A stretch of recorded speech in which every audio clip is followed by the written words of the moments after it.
Hi, this is Naroki5. I am going to be doing this until I die or I find something better to do.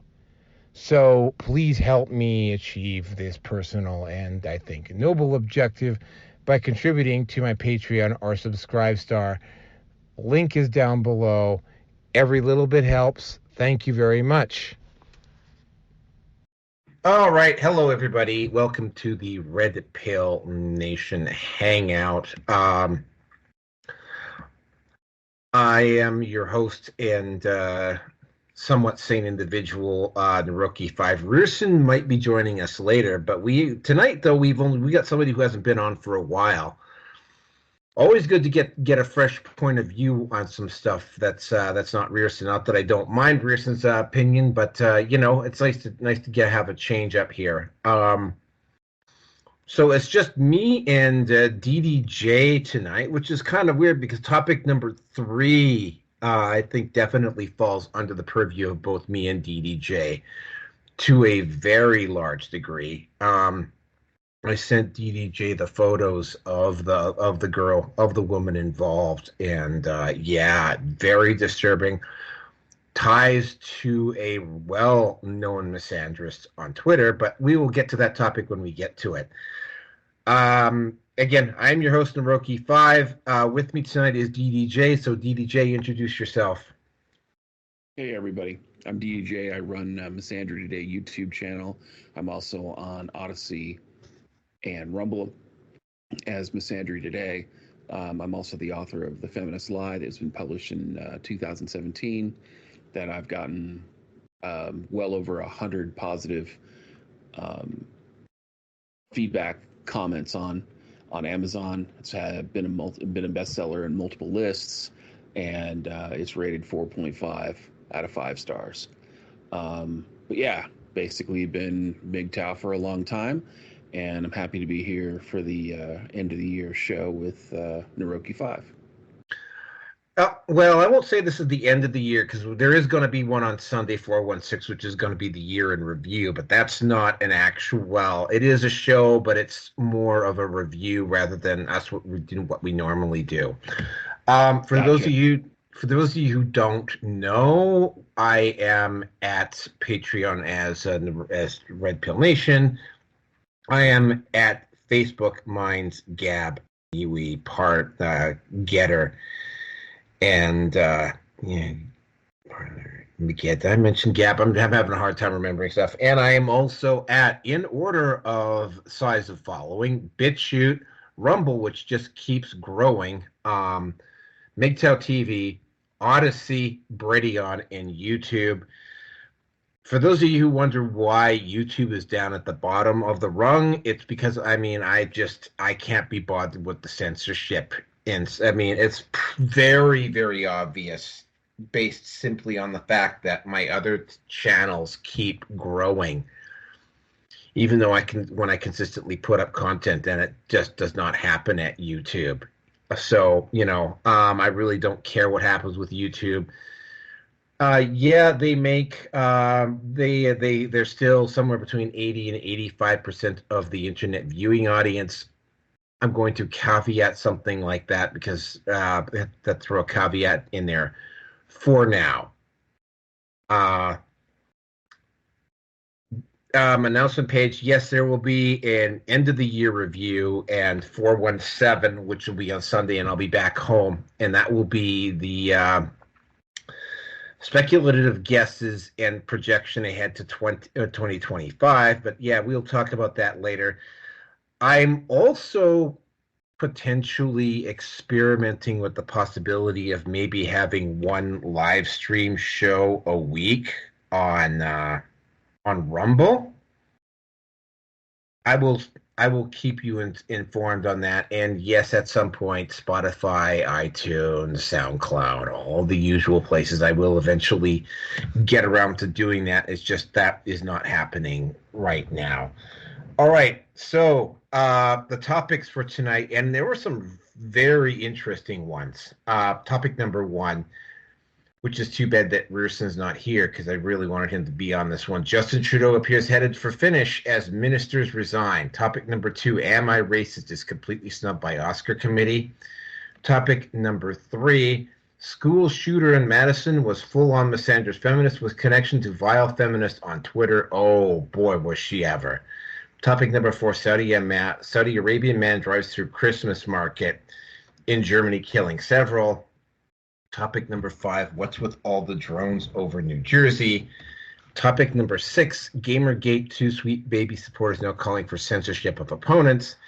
And topic number 7, if we have time, Derek Chauvin to possibly get a new trial. All right, so let's just hop right into this. Not really in the mood to be like cracking jokes tonight, although I might end up at cracking jokes anyway. But let's just get right into the fun stuff here. And this is relatively old, about 10, almost 2 weeks now. This started because Justin Trudeau was supposed to come out with the fall, even though, the fall budget in December. He delayed putting out the fall budget as long as humanly possible.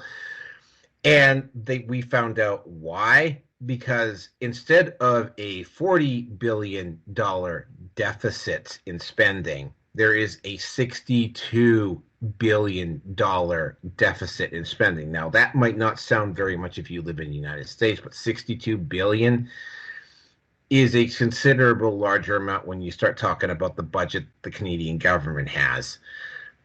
Rumor has it that Justin Trudeau was going to basically throw Chrystia Freeland under the bus and blame her for the problem, as opposed to some of the stuff that he's been doing, that the government has been specifically doing around immigrants and so on and so forth. I found out something a few days ago, which kind of left me gobsmacked, about the place that I work at, which explains why there's so many immigrants working in this particular site.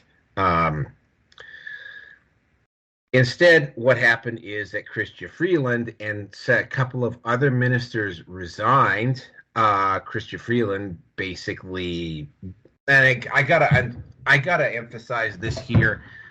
I have an aching suspicion that Chrystia Freeland has done this, potentially because that there's somebody in the background that has assured her that she is going to take Justin Trudeau's spot. She got a standing ovation literally from the House. Both the Conservatives and the NDP and the BQ all applauded her as she was walking in. Trudeau was left with basically 3 choices. He could either continue to run the House of Commons and face a non-confidence vote before Christmas time.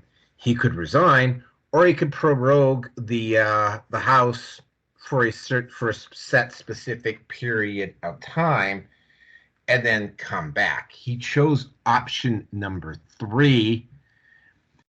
Don't know when the House is going to come back. Here's the thing about the proroguing, though.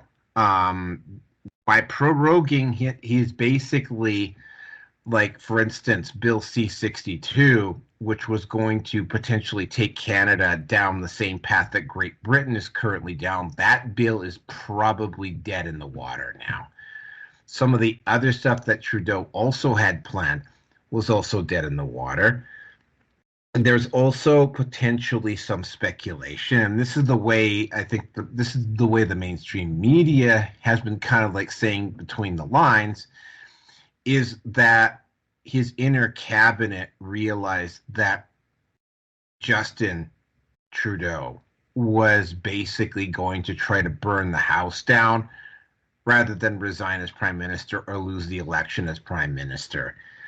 I know that the province that I live in, Danielle Smith, has had to publicly announce that she's going to put up as many firewalls between herself and Ottawa to prevent Justin from doing too much damage to Alberta, but there's only so much that she can do. So a lot of this is being played as moral high ground. The Liberal cabinet ministers could no longer take what Justin Trudeau is doing. Now, maybe that's the case. It's become very, oh, hey, Roger, how you doing? It's become very, very obvious that, like Trudeau, the Liberals are 20 points down. Jagmeet Singh, who is the leader of the NDP, officially gets his golden parachute pension on January the 20th. So it wouldn't have mattered what happened. Oh, Roger's gone. The NDP was probably going to call for a non-confidence motion in February, regardless of what happened here. Jagmeet Singh is already on the record as saying that they will support a non-confidence motion against Justin Trudeau in his words, at the earliest opportunity, which means that if Justin Trudeau starts up the House of Commons again before January the 20th, that Jagmeet Singh might just sit on his hands for a week or two before calling it so that he can get, again, his precious pension. Obviously, Pierre Poilievre is quite happy about this turn of events. You kind of had to expect at some point that and again, this is just speculation, although you can definitely throw in some tinfoil hat stuff here as well. That perhaps the Liberal cabinet minister, the ministers and the backbenchers in the Liberal Party have realized that Justin Trudeau is just he was it was very, very clear that he was going to do something. He was hell bent on trying to do as much damage and trying to screw things up as much as humanly possible before he had to call an election. And he still had almost a year. He didn't have to call an election till November, but it's not going to happen now. Jagmeet Singh will probably sit on this until he gets his pension. It would, in fact, I'm going to put on my tinfoil hat here. I wouldn't be surprised if Justin does not bring the House back before the end of January. I'm going to have to openly speculate that Justin and Jagmeet swung a deal, in which case whoever is going to, and by the way, there is no cabinet. Chrystia Freeland is absolutely worse. I can't believe I'm saying this about when you consider how bad Justin is, but Chrystia Freeland is even worse than Justin Trudeau, if such a thing is even possible. The other major ministers are all, well, yeah, let's just say what they are. They're all true believers. They're all globalists. All of the inner cabinet is bought and paid for, like DDJ and some of the other people have. No, the press in Canada is bought and paid for. The only issue is, and this is what's happened in the United States now, is that there's the alt media, which, by the way, Justin was in the process of attempting to put a muzzle on the alt media, which is probably one of the things about C63, which is why C63 was left so vague. And I can't say I'm happy to see him go. If Chrystia Freeland, though, ends up being the new person that takes over, but whoever ends up taking over is just basically going to be the sacrificial lamb, because the Conservatives are going to win. Now, I don't know. I've seen enough with Pierre Poilievre to maybe suggest that he is kind of like a boilerplate politician. The one thing about Pierre Poilievre, as opposed to the previous two Conservative leaders, is that there is not a connection between him and the World Economic Forum and George Soros and any of those individuals. And when I had a conversation with DDJ earlier today, and he definitely I don't think he's a member of the Manosphere himself. I think somebody very in his inner party, maybe even a couple people, are in the Manosphere. In fact, one of them might even be a full-blown MGTOW. Whoever that is, I don't know, but Pierre Polyev does seem to be a lot more red pill aware and definitely aware of the issues with the Manosphere. And with that, I'm going to turn it over to DDJ. Well, I think that the big issue that you have, at least with Trudeau, is the issue you have with leftists all across the Western sphere, and that is that they're shameless, right? When the public goes against them, and I speak this, I present this viewpoint as an American, right? So I'm on the outside looking in, and Trudeau's no different. A lot of times when things happen, Trudeau's pretty shameless about it. He really just doesn't care. And he's very totalitarian about it. And a lot of this is because, in my view, is because there's been a big push in the last 3 decades to push the majority of the population to the city centers and to the suburban centers and away from any kind of rural living. Yeah, you still have your rural holdouts, but the majority of your economy and everything else is going to be in your urban centers and your suburban centers. And so, and that's by design. They get everybody to pull out, they buy everybody out, and then they shut down everything and they force everybody into these isolated locations. And then on top of that, they have a 2-tier economic system where immigrants from other countries are provided with basically economic opportunities that are not provided to heritage Canadians. And we see something similar in the United States. And there was a report released recently that basically outed an NGO. I forget the name of the reporter or who it was, but it was in the last probably, I'd say 90 days, where there's basically, they're creating a job market that is inhospitable to heritage Americans in the United States. So, for example, they will pay higher wages to the illegal immigrants that come into the United States.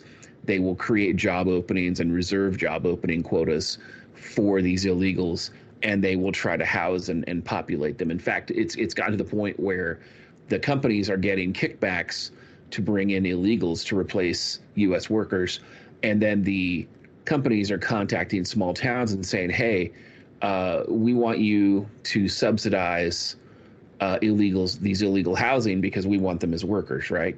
And a lot of cities in the United States are starting to say no because they've seen what's happened in Dearborn, Michigan. They've seen what's happened across Minnesota and a lot of other Midwestern states. And so in Canada, I would be surprised if something similar isn't going on there. And more importantly, if the path that we see happening in the United States was not first beta tested in Canada. Because I've talked to a lot of Canadians, not just people in the manosphere, but, I've talked to single mothers and a variety of people from a variety of walks of life in Canada over the last, say, 5-10 years. And a lot of them have a very difficult time maintaining gainful employment, or when they are employed, an illegal immigrant will try to use human resources, or they will try to target them with overmanagement to get them out of those jobs so that they can be replaced with other people. But I also think, too, it's a form of financial discrimination, and it's a form of national origin discrimination, because if you're born a Canadian and you're a heritage Canadian, you should have the same economic opportunities that immigrants have. But that's not the case. That's not what's happening. And the reason I bring all this up is because the immigrants are going to vote the way the globalists want to, because they're given free shit. And we saw this in the United States for the last 20 or 30 years with the African American population, right? And so you have this huge issue where basically your leadership is absolutely shameless, and the only time that they're ever going to back down is if the entire population turns against them in some sort of meaningful way. But even so, like you look at your trucker protests that you guys had, I forget what province that was in. Those people are still being witch hunted. They were arrested. They had their bank accounts Oh frozen. yeah, I can comment on that. That happened in Ottawa. Yeah, It started here in Alberta though. Tamara Litch, that trial dragged on for months, and it yeah. looked like it was almost like I was speculating it's almost an intentional form of lawfare because like the lawyer who took it on basically took it on for free, and I suspect that they were trying to drag it out in order because like I mean he just couldn't have he might not have been able to Well, you afford need, to yeah, do it. and you're 100% correct because I do work in the legal field, and I can tell you that the process is the punishment, regardless of whether or not um, whether or not the outcome is positive or negative. The process is the punishment, and that's the goal. The goal is to financially bankrupt and to socially destroy the people that are involved, so that anytime somebody says, oh, I was a part of this protest, people get shunned, right? Because they're afraid to be painted with the same brush because they saw the lawfare tar and feathering of the people that really stood up for their rights. And so that's the goal here is they wanted to turn that trucker protest into a humiliation ritual to say, look, we're going to destroy anybody that does this. And by the way, we don't care about the law. And that's your problem with leftists and globalists is that, they will selectively enforce the law, and then they will create creative interpretations and reinterpret the law in ways to justify their witch hunt. This is what tyrants do. Tyrants have been doing this since time immemorial. And so I think that in this particular scenario, while Justin Trudeau is getting pushback, I don't see him resigning. I don't see him resigning because no one's going to force him to resign. Oh no, he's not going to resign. He's going to be non-conned is what's going to happen. Hopefully, but your problem is that again, it's about manipulating behind the scenes. I mean, we saw something similar with Brexit, right? Where Brexit won, but yet everything was gutted, and there were so many caveats with the Brexit that basically made Britain still part of the EU in a variety of ways. All I'm saying is that, and I'm not trying to be nihilistic here or anything like that. I'm not saying like, oh, don't fight or it'll never work or anything like that. That's not what I'm saying. But what I am saying is that the people who are pushing for the no confidence vote, the people who are pushing to get Trudeau and his allies out, they need to understand that the levers of power are not just with Trudeau. Trudeau is just a figurehead, right? He answers to people. He answers to people like Soros. He answers to people like big tech, like the founders of Google, and Elon Musk and all the rest. And so you're going to see this where it's going to be a scenario where not only do you have to take down Trudeau, but you have to figure out a way to defang the people behind him. The people who put him in power in the first place, the people who are responsible for keeping him in power. That shadow government that you guys have, which, by the way, the United States has one as well, right? We call it the deep state. But that shadow government that you have that is pushing for all this, it's financing all this, those people have to be dethroned as well. It can't just be the figurehead. It has to be the people behind the throne, because if you don't attack those people and you don't bring those people out on the open, sunlight being the best disinfectant, this stuff isn't ever going to stop. Well, I mean, the nonprofits, the nonprofit organizations, the multinational nonprofits that go in there, your tax dollars that are being used to attack you, right? All the hate speech stuff that's been happening and the reinterpretation of hate speech to destroy people's lives. It's like that woman in Germany, I believe it was. There was a sexual assault in Germany, and this woman spoke out against it because the people were immigrants who were the assailants, and this woman ended up going to prison for more time than the actual sexual assailants. It's just it's disgusting, and that's what I'm saying. I mean, this is the type of stuff that's happening, and I'm not saying that to dissuade anybody. I think that people need to stand up against it regardless, because at the end of the day, the longer that you let this go and the more you kick the can down the road as Canadians, the worse this is going to get. And yeah, you may get a new government, but just make sure that this isn't new paint on the same old car. Yeah. From appearances, and I'm going to have to say appearances because I don't know for sure. What I do know is that I did look to see if Polyev had some direct ties with Soros and so forth, and he doesn't. It looks like they have managed to purge because definitely Andrew Scheer was a young Soros initiate. The guy who took over from him was like, I don't know whether he was tied in with Soros or not, but he had blunders that just seemed god awfully strategic. At the last election, the Conservatives had probably about a 2% lead, and it looked like it was the Conservatives were going to start to pull away. And then all of a sudden, Peter MacKay, that's his name, Peter MacKay, suddenly comes out with all of this pro-vax stuff. And it only takes about 3 to 5 percentage points away from him, but it was enough, and they went over to the PPC, but it was enough to give Trudeau the lead. And it was enough to cost him the election, because if you threw in the PPC and the Conservative Party of Canada together, the Conservatives would have won a minority, but they would have won the election. And yeah, and of course there was what happened during the trucker convoy where Justin Trudeau fled Ottawa. I mean, politically speaking, that was like handing someone a silver platter to go in and basically just openly stab Trudeau on the front, not in the back, but to just basically go in and eviscerate him. And Peter MacKay waffled. He waffled to the point where he was forced to resign. Again, very strategic. Yeah, we have to make sure that this isn't going to continue on, because it's they cannot have another globalist as a prime minister in Canada.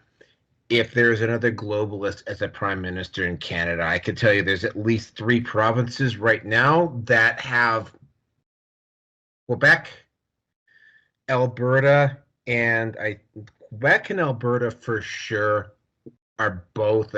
Actually, the support for Alberta to leave Canada is even larger than it is in Quebec at the moment. But both of those 2 provinces are teetering on the edge of going over. I don't know. I don't want Alberta to become its own country because, China and whatever. I would definitely. I mean, if Alberta were to become a territory or a state, that would definitely be preferable. But basically, once one province goes, they're all going to start to go. But yeah, that is for another discussion. Let's move on to the next topic, which is more up my alley here. Now, I am a graduate from Vancouver Film School. I was really enthusiastic about my filmmaking career, and probably up to about 2013, 2014, I was all in. And I stayed sort of hanging on the peripheries till about 2017, when right around the time until the whole Me Too thing started, and somebody attempted to clandestinely drag me into Me Too, but I was not really in the film community in the city I live in anymore, so they really couldn't do anything, but they tried. I actually got a call from somebody saying that they were attempting to do this, and of course, the person stayed in the background, but I have a pretty good idea who it was. The left, specifically in Hollywood, but the left seems to think that the whole filmmaking and film production and the Oscars and everything that goes on in Hollywood is exclusively their territory. Now, in 416, one of the things we're going to be talking about is there was a bit of a dead cat bounce this year because there were actually some decent movies that came out from some very surprising places and some studios. And I'm going to say it now. I think that what happened with Hollywood this year was a bit of a was probably a dead cat bounce. The movie done by Matt Walsh, Am I Racist? Now, one of the things, and I was really glad he exposed this. There's this woman named Sarah Rao. By the way, she's from India. And I got to point something out because some people from India get really pissed off when I tell them this. People from India are considered Caucasian. There was people from India, like the Nazis allowed people from India to fight in their army. They considered them to be Aryan. Sarah Rao is going off making all this racist rhetoric, but she's actually Indian. She's actually from the Indian subcontinent, not originally, but her parents were or whatever, and and she's going around making all this anti-white rhetoric, and Matt Walsh just went into these spaces and just absolutely exposed these people for what they were. And then he held an anti-racist workshop at the end, which was just funny as hell. The movie, the documentary, earned more at the box office than the next 4 documentaries put together. It was it's easily the highest, like in terms of box office, the highest selling documentary of the 20s so far. And the way the Oscar committee goes is that they have kind of like a round. They make a selection of about 10 to 15 shows, and then the members of the Oscar committee, and by the way, the members of the Oscar committee, and this is something that a lot of people seem to be forgetting about the Academy Awards. The Academy Awards is industry specific, as in you have to have an established record within the film industry itself to even vote on the Academy Awards. It's not like the People's Choice with a regular. It's a private club. It's a private club. You have to be invited in. Now, the Oscar, and I've covered this before, the Oscar committee changed the rules for the nominations to meet DEI quotas a couple of years ago. That's kicked in. Now, even though Am I Racist was absolutely the best, the gate for Am I Racist was bigger than any other documentary this year. Not only was it left off the short list to be nominated, it wasn't even put on the 10 or 15 that the first round of voting. Like, they completely snubbed it. Now, Matt Walsh said he wasn't surprised at this, but you can't really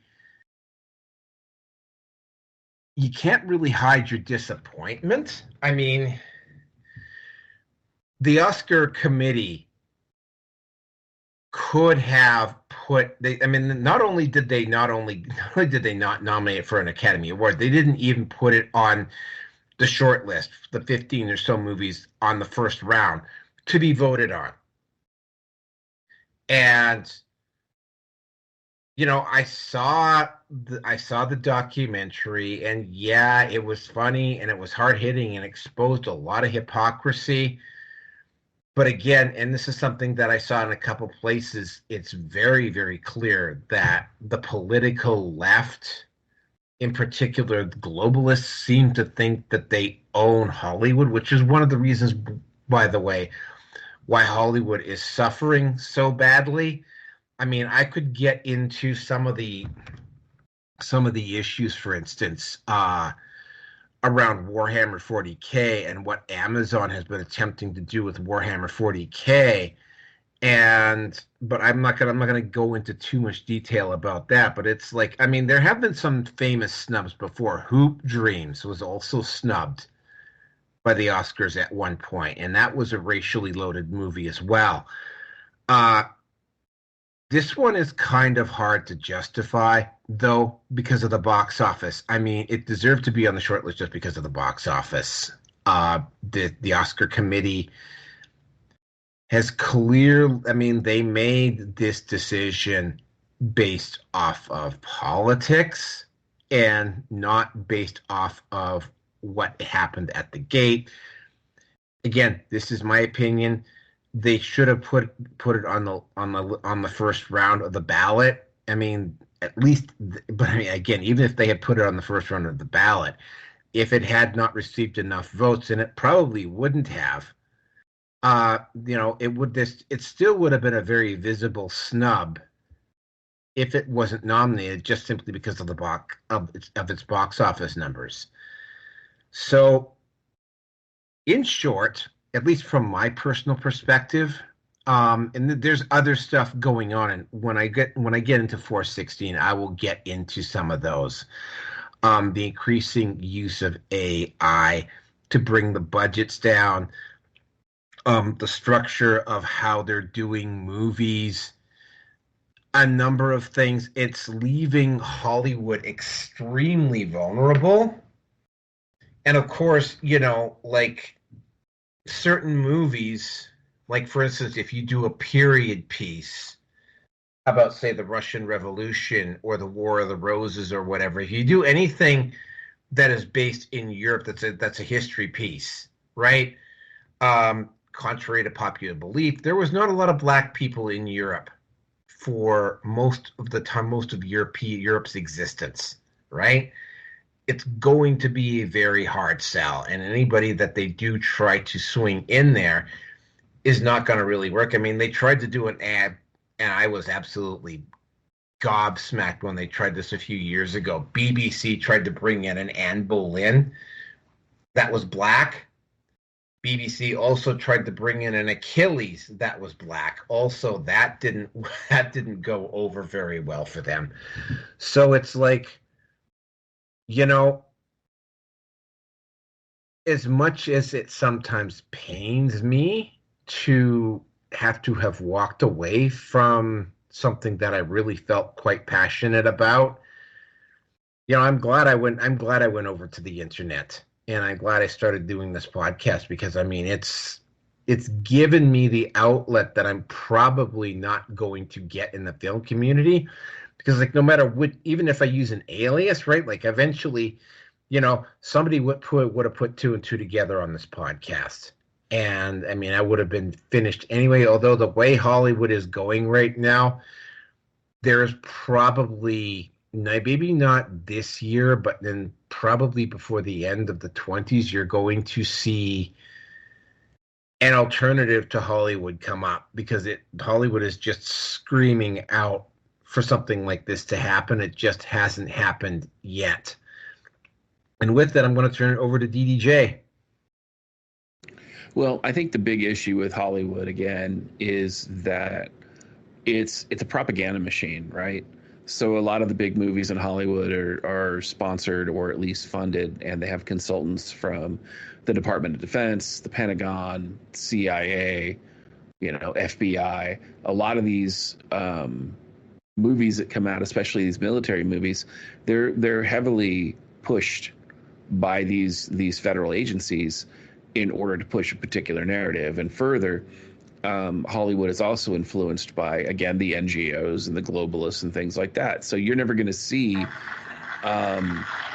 your standard, heritage American, white American hero, unless there's some war drums beating. For example, for the last 20, 25 years, all the military commercials have been women of color or men of color. They've been pushing the LGBT community with a special emphasis on the transsexual community. And, all of a sudden, when Israel is threatened and it's a real threat, all of a sudden, all those ads ceased. And then all of a sudden it was, we need to recruit white people. And specifically, it's because, at least in the United States anyway, it's because nobody wants to join the military. Nobody wants to join a DEI-inspired, paused, military that cares more about gender identity and more about the color of one's skin than they do about their combat effectiveness or about their ability to, protect Americans and protect the Constitution. And even saying something like that, I think, is to them is enough to be put on some kind of shadow watch list. But that said, I mean, am I a racist? That doesn't fit their narrative. You have to understand it debunks everything that they're trying to push, because you look at all the new stuff that's coming out, like on Amazon and on Netflix, and I say new stuff, I'm talking the stuff in the last 5 to 10 years. A lot of it is openly racist, right? There's a TV show about a supposed Catholic priest who's kind of the protagonist, and he's black. And they had and this is an older show, but they had a whole series of episodes on, the incel community, the manosphere community, and about how they were, demon possessed and terrorists, and that's just one of many examples where media is pushing propaganda that just wouldn't exist in the real world, right? And so I think that, is it any surprise that I Am a Racist didn't get an Oscar nod? No, not at all. And I think that at the end of the day, people are starting to realize that, you know what? Most of these movies that are coming out, at best, they're dog shit. They're just complete dog shit. Nobody wants to watch them. Nobody cares about any of this stuff. It's like, what was it, Disney? Disney just canceled its some cartoon that was going to have either a gay or a transgender arc. They just canceled that whole story arc because they knew it wasn't going to play with the American public. They've been shoving this stuff down Americans' throats now for 25 years. And it's been progressively more out and loud, and no one cares. Like, no one cares. And they're hoping, they're like, oh, well, the younger generations will go. Well, the younger generations are flatly rejecting it. In fact, the younger generations are having less sex than any of the previous 3 generations combined. And so now what's happening is that, nature is taking its course, and all the free love movement from the 60s and the 70s and the 80s, it's all dying out, right? So the younger generation is not using drugs as much as the older generations were. They're not having sex as much. And as a result, they're not dealing with the STDs or any of the trauma or any of the BS that comes with casual sex, where they say, act in haste, repent at leisure. They're not dealing with a lot of that. The marriage rates are through the floor. MGTOW is mainstream. And what I mean by that is, the tenets of MGTOW are mainstream. People don't necessarily know what MGTOW is. And a lot of guys are, oh, I'm not MGTOW. But you know what? They're not getting married. They're not cohabitating. They're not having children. And more importantly, they're pushing for limited government, which is kind of, what we were talking about just a few minutes ago. And you see it all the time. It's everywhere. It is everywhere. Because the reality is that the more they censor, the more people start sharing amongst themselves, and they're going to find ways around it. It's like the analogy I like to use is when the iPhone came out with facial recognition security, right? So you had to, have the phone look at your face in order to unlock it. Well, one guy took 2 iPhones. He used facial recognition on one. He took a photo of his face on the other, and he put the photo of his face in front of the other iPhone, and it unlocked it. So they spent millions of dollars on this particular security technology, only to have somebody defeat it in the span of 10 minutes. And that's really what's happening right now, is that you see all these NGOs and all these organizations and all these governmental entities spending all this money in order to silence people and to push a particular narrative, that when something like, Am I a Racist comes out, and it blows everybody else out of the box office when it comes to the documentary, selection, or the documentary category, I should say, all of a sudden, it's a reality that they can't avoid. So that's why no one's talking about it. You don't hear the mainstream go, wow, this movie did really well. They don't want to talk about it, because then they have to admit, oh yeah, they did the same thing with Sound of Freedom. which is another Yeah, one that probably. absolutely. I mean, if Sound of Freedom had $100 million budget, it would have grossed. It had the same theatrical release.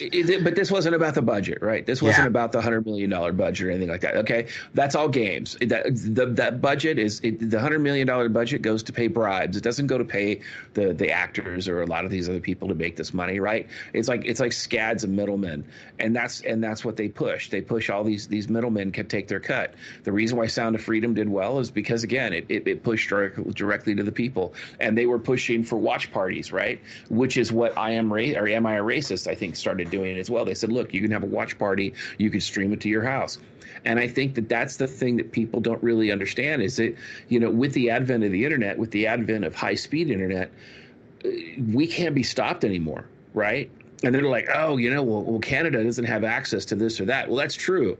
And I would never, advocate for anybody to violate the laws of their country, but VPNs exist, right? So, it depends on circumstances. If you had a VPN, you could say you were in the United States and watch it. I'm not saying that I condone that, of course, but on the same token, that's not to say that people won't do it. The same with Australia, UK, and the other, draconian leftist globalist tyrannies that are out there. And that's the thing is that when you look at this and you understand that the Oscar committee is a propaganda machine. And it's a propaganda machine that promoted people like Epstein, right? Harvey Weinstein, Oprah Winfrey, P. Diddy. P. Diddy, exactly. P. Diddy, and all these other people. I mean, there were rappers and people out there like gangster rap, right? Gangster rap was created by the industry. It wasn't created by the rappers. Listen to old school rappers like Too Short and E40 and a lot of these other guys. They were approached by the executives to come up with this. Why? Because these people were all invested in the private prison system, and they figured they would make money off of rap, and then when all these people went to prison, they would make money off their stocks in private prisons. Okay? The Oscar committee is no different. It's no different. And while, yeah, there will be potentially Hollywood may fade away and they may switch to somebody else, but because you've got people like Mark Wahlberg, who's trying to make their own Hollywood in like Nevada or Texas or someplace. I forget where it is, but they're trying to push that whole thing. I don't think that's the way to go. I think decentralization is the way to go, like what Am I a Racist or Sound of Freedom did, right? And you're seeing now a lot of independent filmmakers out there creating good quality content. In fact, there's a lot of actors that have won Oscars and that are very well regarded that will only star in independent films because the independent films are the ones telling the original stories. Everybody else is regurgitating everything. And then they're trying to make money off of, Fast and Furious 37. It's ridiculous. It's absolutely ridiculous. It's like, look, we're just going to kill the franchise, right? Fast and Furious 37. It's going to be a bunch of trannies racing motorized wheelchairs because they're all disabled. I mean, it's ridiculous. But that's the kind of thing they're going to push, and that's the kind of thing they're going to shove down people's throats. When you understand that the Oscar committee and everything surrounding Hollywood is propaganda based, it's not merit based. That's when you understand where things are. And then they use the media and the critics and everybody else to manipulate public opinion to go, wow, this thing is amazing, right? And you watch it and you're like, wow, this kind of sucks. There's a reason why cult classics still exist. There's a reason why people still watch A Clockwork Orange, or you watch, movies like A Brotherhood of the Wolf, or, all these other movies that aren't necessarily mainstream that people absolutely love. And your problem is that if you want to buy those Blu-rays or DVDs or anything like that, when they pull them off streaming, they want to charge you an arm and a leg, because how dare you watch something that goes against our Hollywood narrative that has nothing to do with LBGT, or it has nothing to do with, any other propaganda we're trying to push, this week. So I think that when it comes to the Oscars, I Am Racist is really just, it's a nail in the coffin. I don't know if it's the final nail, but it is a nail in the coffin. People aren't going to the movies anymore because the economy is shit, because everybody's destroyed the economy by outsourcing everything. So people are streaming, and those people who can't afford to stream are pirating. And I guarantee you that for every website that they take down, there's five others that come up. You know, I know somebody the other day that watched a movie from 2 weeks ago on HD on a streaming website for free, and Hollywood didn't get a dime of that money. So all I'm saying is that, you know, people are starting to realize, normies are starting to realize, hey, we don't need to necessarily pay an arm and a leg. You know, why should I take me and my buddy and spend $50 to go to a movie when we could use something else with that money and watch it for free on the internet? And, you know, and there it is. So that's my 2 cents on the whole thing. Okay, I just got to throw in something. I totally forgot about it when we were talking about Justin Trudeau. And I got to mention this about the site that I'm working at. Because I didn't know this, but it explains why there's so many immigrants that are working for this company. The Canadian government is paying a third of the wages to companies that will hire immigrants. And So I'm what you're like, saying is the taxpayers are using their tax dollars to subsidize immigrants as a form of welfare. yeah, and I'm just gonna say that not every immigrant that is here is a bad worker or a bad person, because some of them have turned out to be really good. But I mean, I had an incident that occurred today that was just like it, you know, like I just about lost it on on this one group of women that were cleaning rooms. They know that on a certain day we have to pick stuff up from their location, and you know they know it's on this particular day, and we pull up the truck and we're loading the stuff in, and it was like, and we're just about done. It's like, well, oh, hold it, we're not finished yet. And it was like I looked at them, and the other guy with me, who by the way is also in there, I look at him, he look at me, and go like, no, no, no, no, no, no, no. We haven't got time today to wait for you to get your shit together to get the rest of what we're supposed to be taking with us. Right? Like, you know that you have to have this stuff out by a certain time, and you didn't do it. Sorry, you'll have to wait. Right? And it's a good thing we didn't wait, because if we had waited for these women to get the rest of their stuff up to the front, we would have been late. Well, I mean, we would have been late for dinner, because I barely had enough time to get everybody over here for the dinner break. Anyway, that's pretty much it on this one. I have a feeling for the next topic, I have a damn bad, well, not a bad feeling. I have a feeling I'm going to potentially be going off on this one for a while. Now, why am I blanking out on her name at this point? Now, this was in Madison, Wisconsin. Strangely enough, not too far away from where Jeremy Hembling lives. A 15-year-old girl took her father's gun, walked into the school, and she murdered a teacher, and she murdered a bunch of students, and then, well, she was killed herself. She left a manifesto that was kind of like rambling and coherent, and at first they were trying to look for a reason why she was doing this. And the first one that came out was bullying, and that did play a part in it. There's also she lived with both of her parents, by the way. But I mean, there was a Did she have a sexual. stepfather, or was she as adopted? I don't think so. But her father, though, and I know this from direct personal experience, there was substance abuse going on with both of the parents. I grew up in an environment like that. Yeah, to say that it's chaotic and insane and unstable and unpredictable and emotionally, psychologically, and potentially physically, and sometimes even sexually abusive is an understatement. Uh, a lot of the women who come from, I'm not gonna say a lot of women, but I mean, if you start looking at a lot of the OnlyFans models and a lot of the women that perform in the adult industry, and you start looking at a lot of their pasts, there's a fairly good chance that most of them come from environments like that. Even if both parents are around, there's other issues or so on and so forth. Like, there's like, I mean, what was really particular about this girl is that when the manifesto was released and what she was talking about, it turns out that um, there's been a really really nasty, evil misandrist on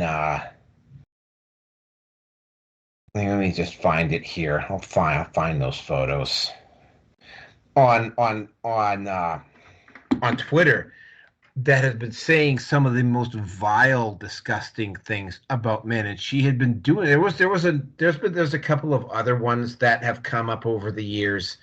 There's one particular doctor called Dr. Charlotte Proudman who's probably going to face the music at some point herself. I think maybe did I send you those photos? Yeah, I did send you those. I don't. You did. I didn't get a chance to see him though. Yeah, RFA, yeah, RFH. Yeah, hold on a second here. Let me just hold on a second.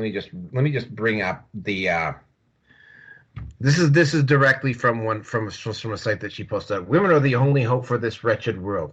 But even women have been brainwashed by moids, that's men, for too long, and they've internalized the patriarchy and turned on each other, always begging for male approval and validation. It's disgusting. I realize the truth. Men are irredeemable. Radfam Hitler was a fucking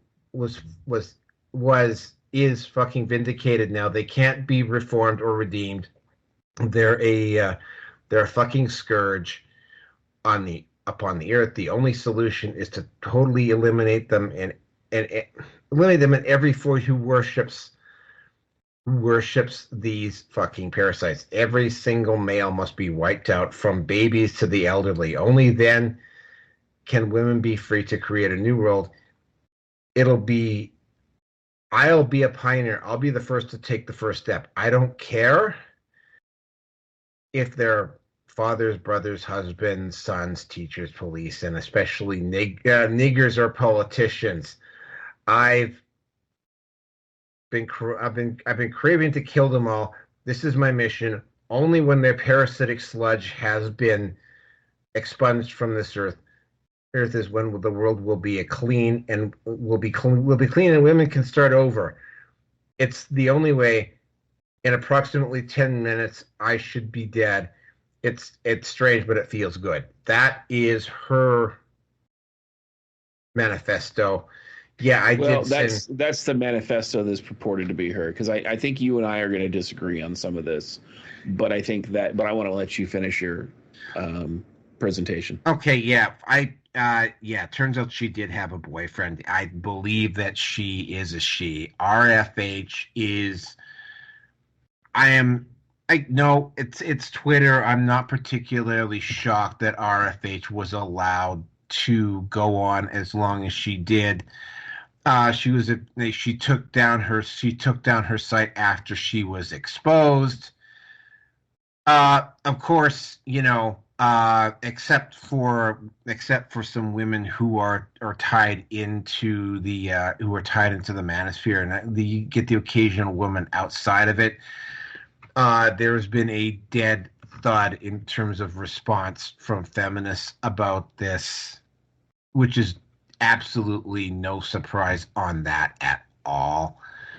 I'm not overly surprised in this. I am also going to bring up something, because I don't think you don't go over to Threads or Blue Sky or Mastodon very much, do you? I'm on the Fediverse. Yeah. I'm not specifically on Mastodon, though. I'm on Post and Nice Crew. Okay, yeah. I peruse Threads quite a bit.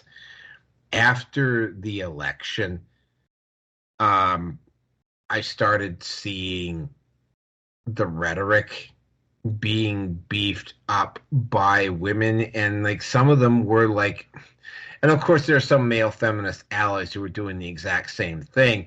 Oh, I'm really angry. There's also a lot of this is going to sound really strange, but a lot of them were blaming the manosphere for the fact that Trump got elected. And it's well, what's your What's your response to that? Like, the manosphere is either an insignificant group of incels living in their parents' basement that can't get laid and have no social influence, or they're the reason why Trump got elected. Which one is it? Like, like the manosphere is still relatively small. That being said, though, when you look at the mainstream news, when you look at some of the content being produced, it is very, very clear that on the main, even on the mainstream media, like you're seeing the talking heads on MSM and specifically on Fox for sure.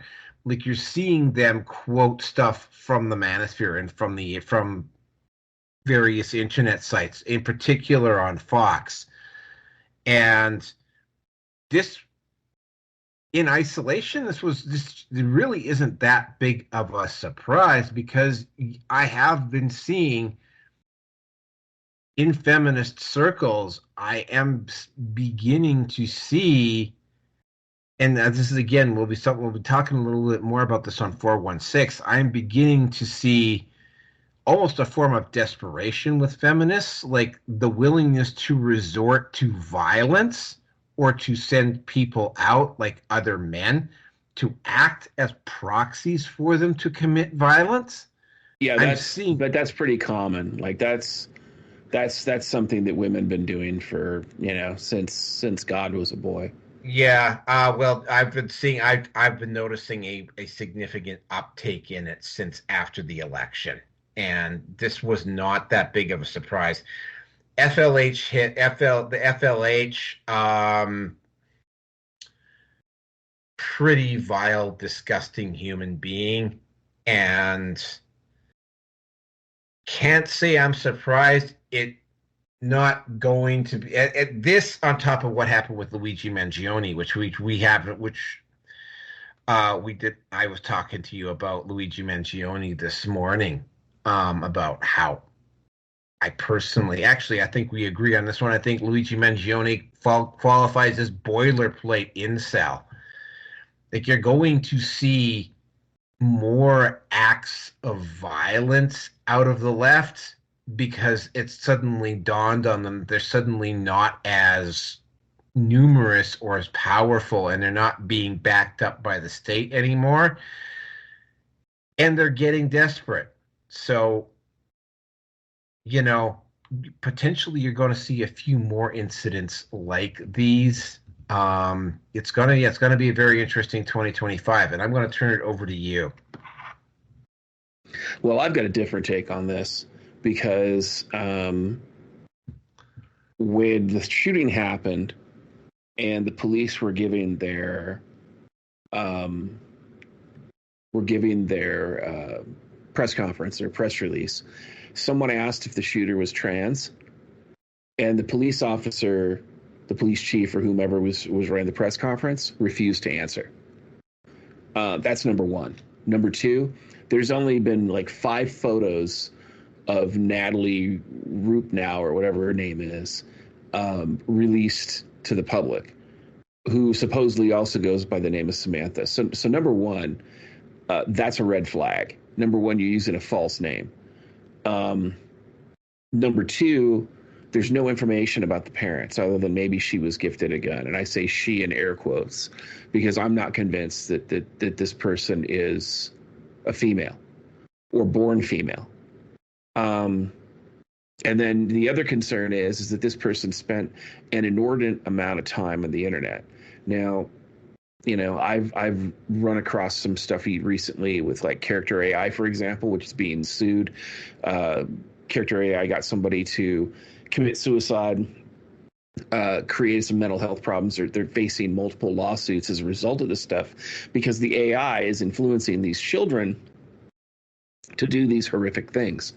And in one instance, the AI led this person to sell their soul to Satan and led a satanic ritual online.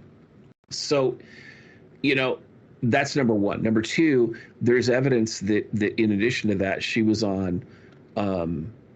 part of groups that were associated with Satan worship and a lot of other degenerate sort of behaviors and ideologies. So it's really not a very far jump to say that maybe somebody she was hanging out with was LBGT.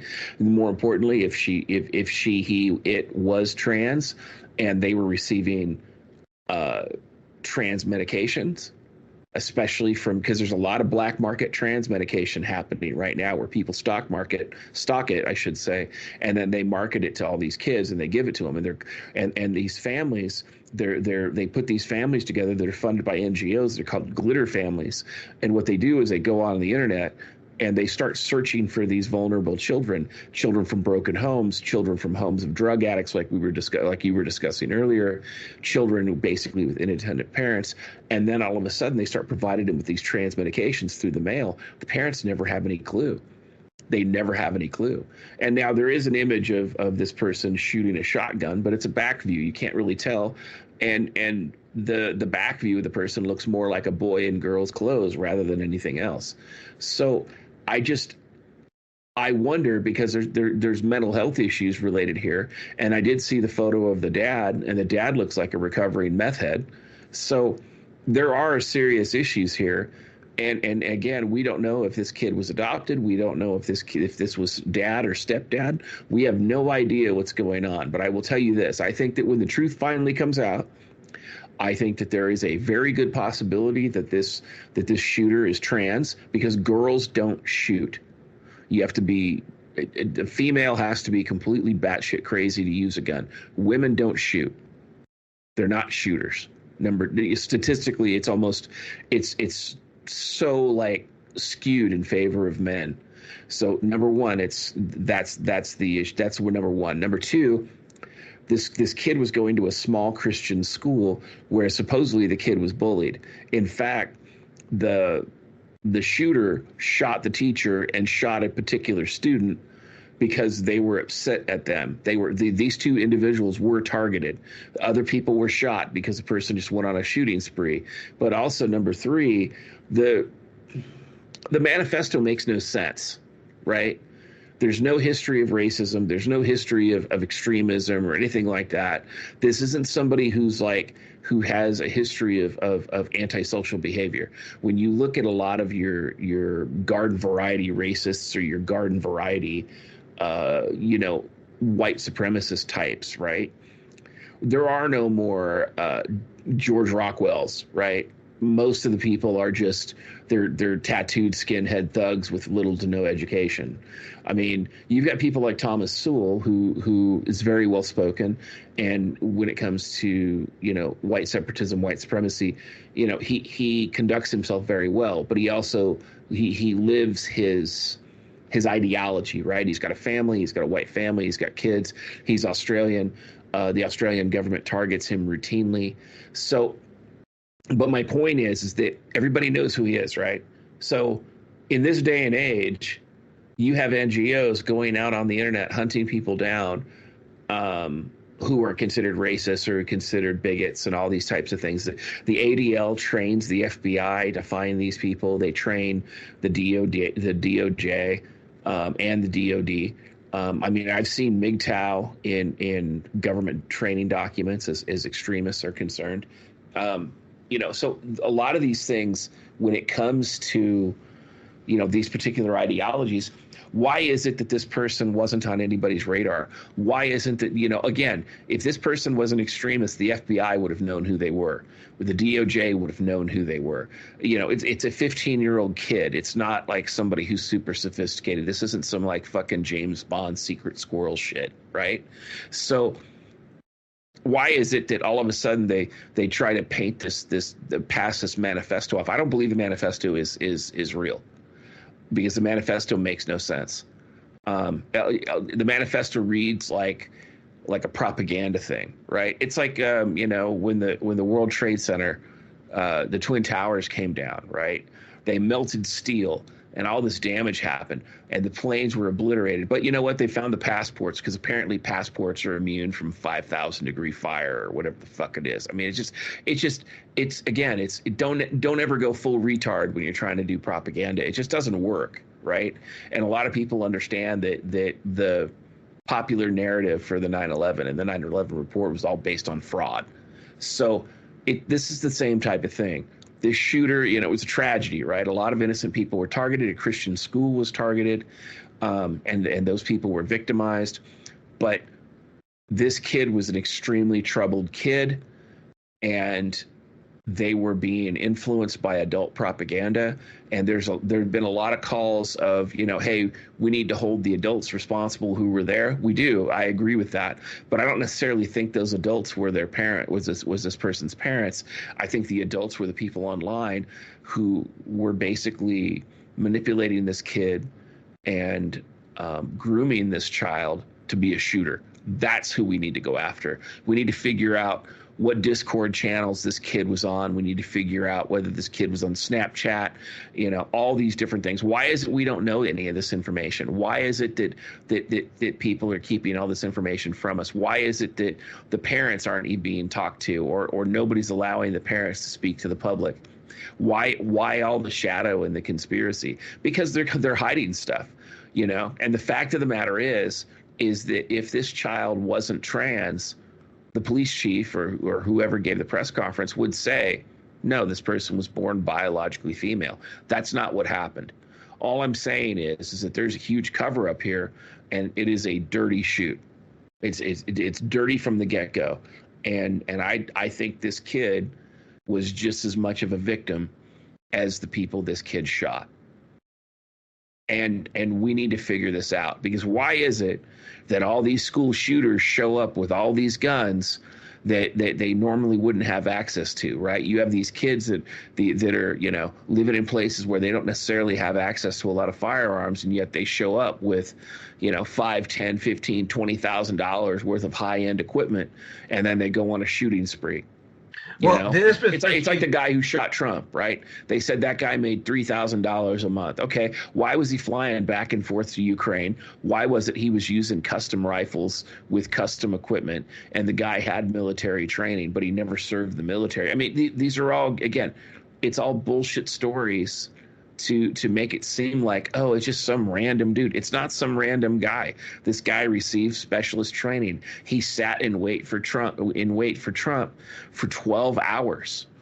Normal people don't have the ability to do that. That is a trained skill.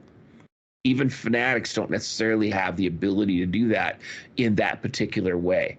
What I'm saying is, pardon me, like the whole Trump thing, this thing smells. It smells as though this shooter was set up to push some kind of propaganda. And you know, of course, gun control is one of the pieces of propaganda that's there. But you'll notice that, like with what's his name, Mangione or whatever his name is, Mangione, right? With the Mangione shooting, you notice how nobody ever called for gun control. Oh, hell no. Oh, no, they're putting them up on a pedestal, as a matter of fact. Yeah. You would think that the feminist organizations would be coming out and speaking out against this guy, because he technically was the definition of an incel because of his back injury. But, you know, no one's saying anything about it.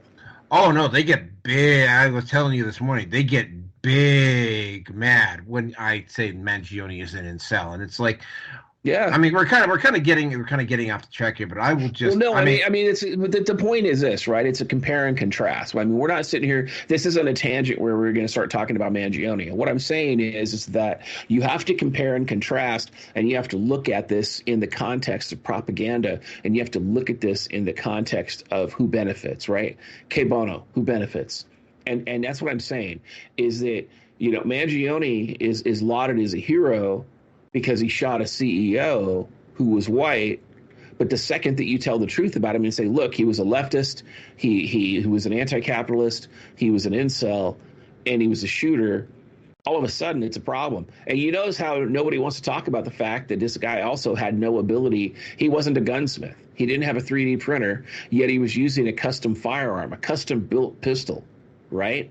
Again, he was provided with this information, and you know. Oh, there's a story floating around right now that he definitely. There's just some very strong evidence that he did not act alone. No, of course not. But that's my point, and I don't think that this girl acted alone either.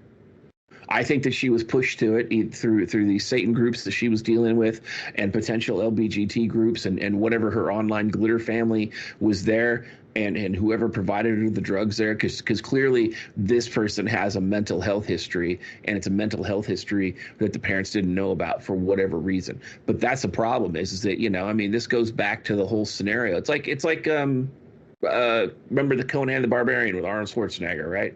Yeah. Where the king sits on the throne. He goes, "Is there a knife like this waiting for me?" Because all these children were being groomed by this cult of Thulsa Doom. I mean, that's really what we're talking about here, right? We're talking about some analog of these kids, of all these children being groomed, and I believe that this shooter was a grooming victim. And strangely enough, I don't disagree with you on that. Yeah, yeah. I mean, who knows what the extent of it is, but the point is that it's very clear that there's a cover-up happening. It's very clear that this kid was a grooming victim. Whether the kid is trans or not, at some point, I think it's relevant, because if the kid was receiving trans medication through the mail through some kind of black market glitter family, I think these people need to be held accountable. And I think they need to be sued in the Stone Ages. And I think that's why everybody's covering it up, because they all know that that's probably what's happening. And no one wants to actually have that conversation and say, look, these glitter families are trafficking children in violation of federal law. And they're using controlled substances and providing these children with controlled substances, which are fucking with their mind. Because the reality is that, if this was a male to female trans, and they were taking trans medication, that's a problem. That's a serious problem. And the other problem is, too, why is a child going by a fake name? Why does a child want to be known by somebody else? The name Samantha, right? Why is that? Where does that come from? What's the history of it, right? And I say this because of my background and my history. People had, where I came from when I was growing up, they had street names, right? Because they didn't want people to know who they really were, right? Was this kid a child prostitute? Was that where the Samantha name came from? I mean, I don't understand. Why does a kid need to have a fake name? And because a kid has a fake name, where'd the fake name come from, and what's its purpose? That's an issue. That's another issue, because, again, this could be a multiple personality disorder issue caused by some of this trans medication, caused by some kind of glitter family. It's definitely caused by some kind of online influence. And if this person is identifying as somebody else, I mean, there's a lot of stories of MK Ultra people getting multiple personality disorder because they were groomed by the CIA. All I'm saying is that, it wouldn't surprise me if NGOs in this day and age are doing a lot more than what we know about. No, it wouldn't surprise me either. Strangely enough, I actually agree with a lot of what you're saying. I mean, the story has just basically been taken right off them. Or they've moved on. Well, and that's the other thing, too. Like, a lot of what I'm saying isn't necessarily new, because remember BAM? The Antifa group, BAM, out of San Francisco. Vaguely. Yeah. Oh, yes. With Sargon of Akkad talked about it, and he did a long documentary about it years ago. And yes, I remember now. Yeah, I can't remember. And here's the thing: they were targeting runaways. But the way they were recruiting is they were targeting runaways. They would target runaways in the Midwest and in the East, and then they would traffic them through safe houses all the way to San Francisco. And while these kids were in the safe houses, they were being groomed. They were being groomed with drugs and sex and manipulated and everything else. And so by the time that these kids got to San Francisco and got to California, into the Bay Area, these kids were fanatics. And they were doing it in the course of like a month or two. And Sargon talked about it in a little documentary he did on YouTube. I mean, and that's just one example of many. And I guarantee you that he hit the tip of the iceberg there.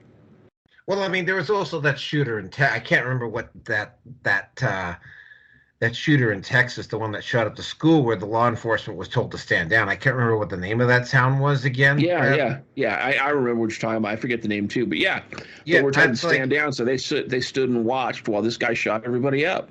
Yeah, and it was like they're just like, so like, for instance, like I was listening to Macroaggressions, and they had there was a reporter, an independent reporter, that just happened to be like in the immediate area when this went down, and she dropped doing what she was doing at the border because this was fairly close to the border, and she went running over to the school. Was it Plano, Texas?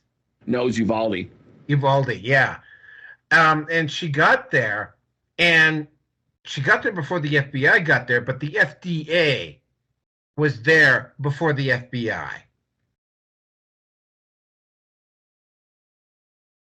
Right. Yeah, and it was like, and then of course she found out about Social Sentinel. It turns out that they knew that this guy was, that they knew via Social Sentinel that this guy was like basically going around killing cats and pets and carrying them around in a bag, which is like, and they knew he was doing it and they didn't do anything about it. Right. And he had classic serial killer behavior. Like, yeah. Part-time at Wendy's, but somehow he had a brand new truck and really expensive firearms, even though he lived. Yeah, there's like a whole bunch of stuff around that one. Yeah, and that's the kind of thing I'm saying. Like, if you look at a lot of these shooters, right? A lot of these shooters, like the shooter in Colorado at the Batman Theater, and a variety of other ones, right? There was another shooter in Colorado that went to like a cave exhibit or something. There was like some kind of some kind of like exhibit you pay for, and you can like tour some cave systems. This guy was set up. He had incendiary devices. He had explosive devices. He had top-end firearms. He had a bulletproof vest, and he wrote on the wall, "I don't want to be a shooter," and he shot himself in the head. And this is somebody who was a groomed shooter, and the news buried it. Like, it exists, but it's like it's hard. Like, you have to go search for it because no one's talking about it, because this guy was a failed groomed shooter, and he decided he didn't want to shoot somebody, but he couldn't stop himself, so he decided to take his own life instead. Yeah, I remember that story. There'll probably, if I start looking around podcasts, there's probably a couple people that have already done podcasts on this, but the one on macroaggressions about the Uvalde shooter, it was like the thing that immediately jumped out with me is that the FDA was there before the FBI, which is just like, whoa. Right. Well, and that tells you that the FDA is a part of it. But again, this also goes back to a lot of stuff like what Fauci was doing and things like that, where he was experimenting on kids and that kind of thing. And how do you know, like a lot of these MK Ultra experiments, right? These kids were being manipulated through their family doctors, and they weren't even told they were part of these experimental groups. How do we know that's not happening now? Oh, well, I wouldn't. I mean, that's part of the reason why. That's part of the reason why. I mean, a lot of people are very, very hesitant about putting kids up in foster homes and stuff like that, because it's a total dice roll, right? Like, you might get somebody good, but you might get somebody like who's just like, yeah, into just some really twisted stuff. But anyway, you know what? Let's move on to the next topic, because this one is, speaking of really weird stuff going on. Okay. Saudi Arabian doctor takes his car and drives through this Christian supermarket in Germany.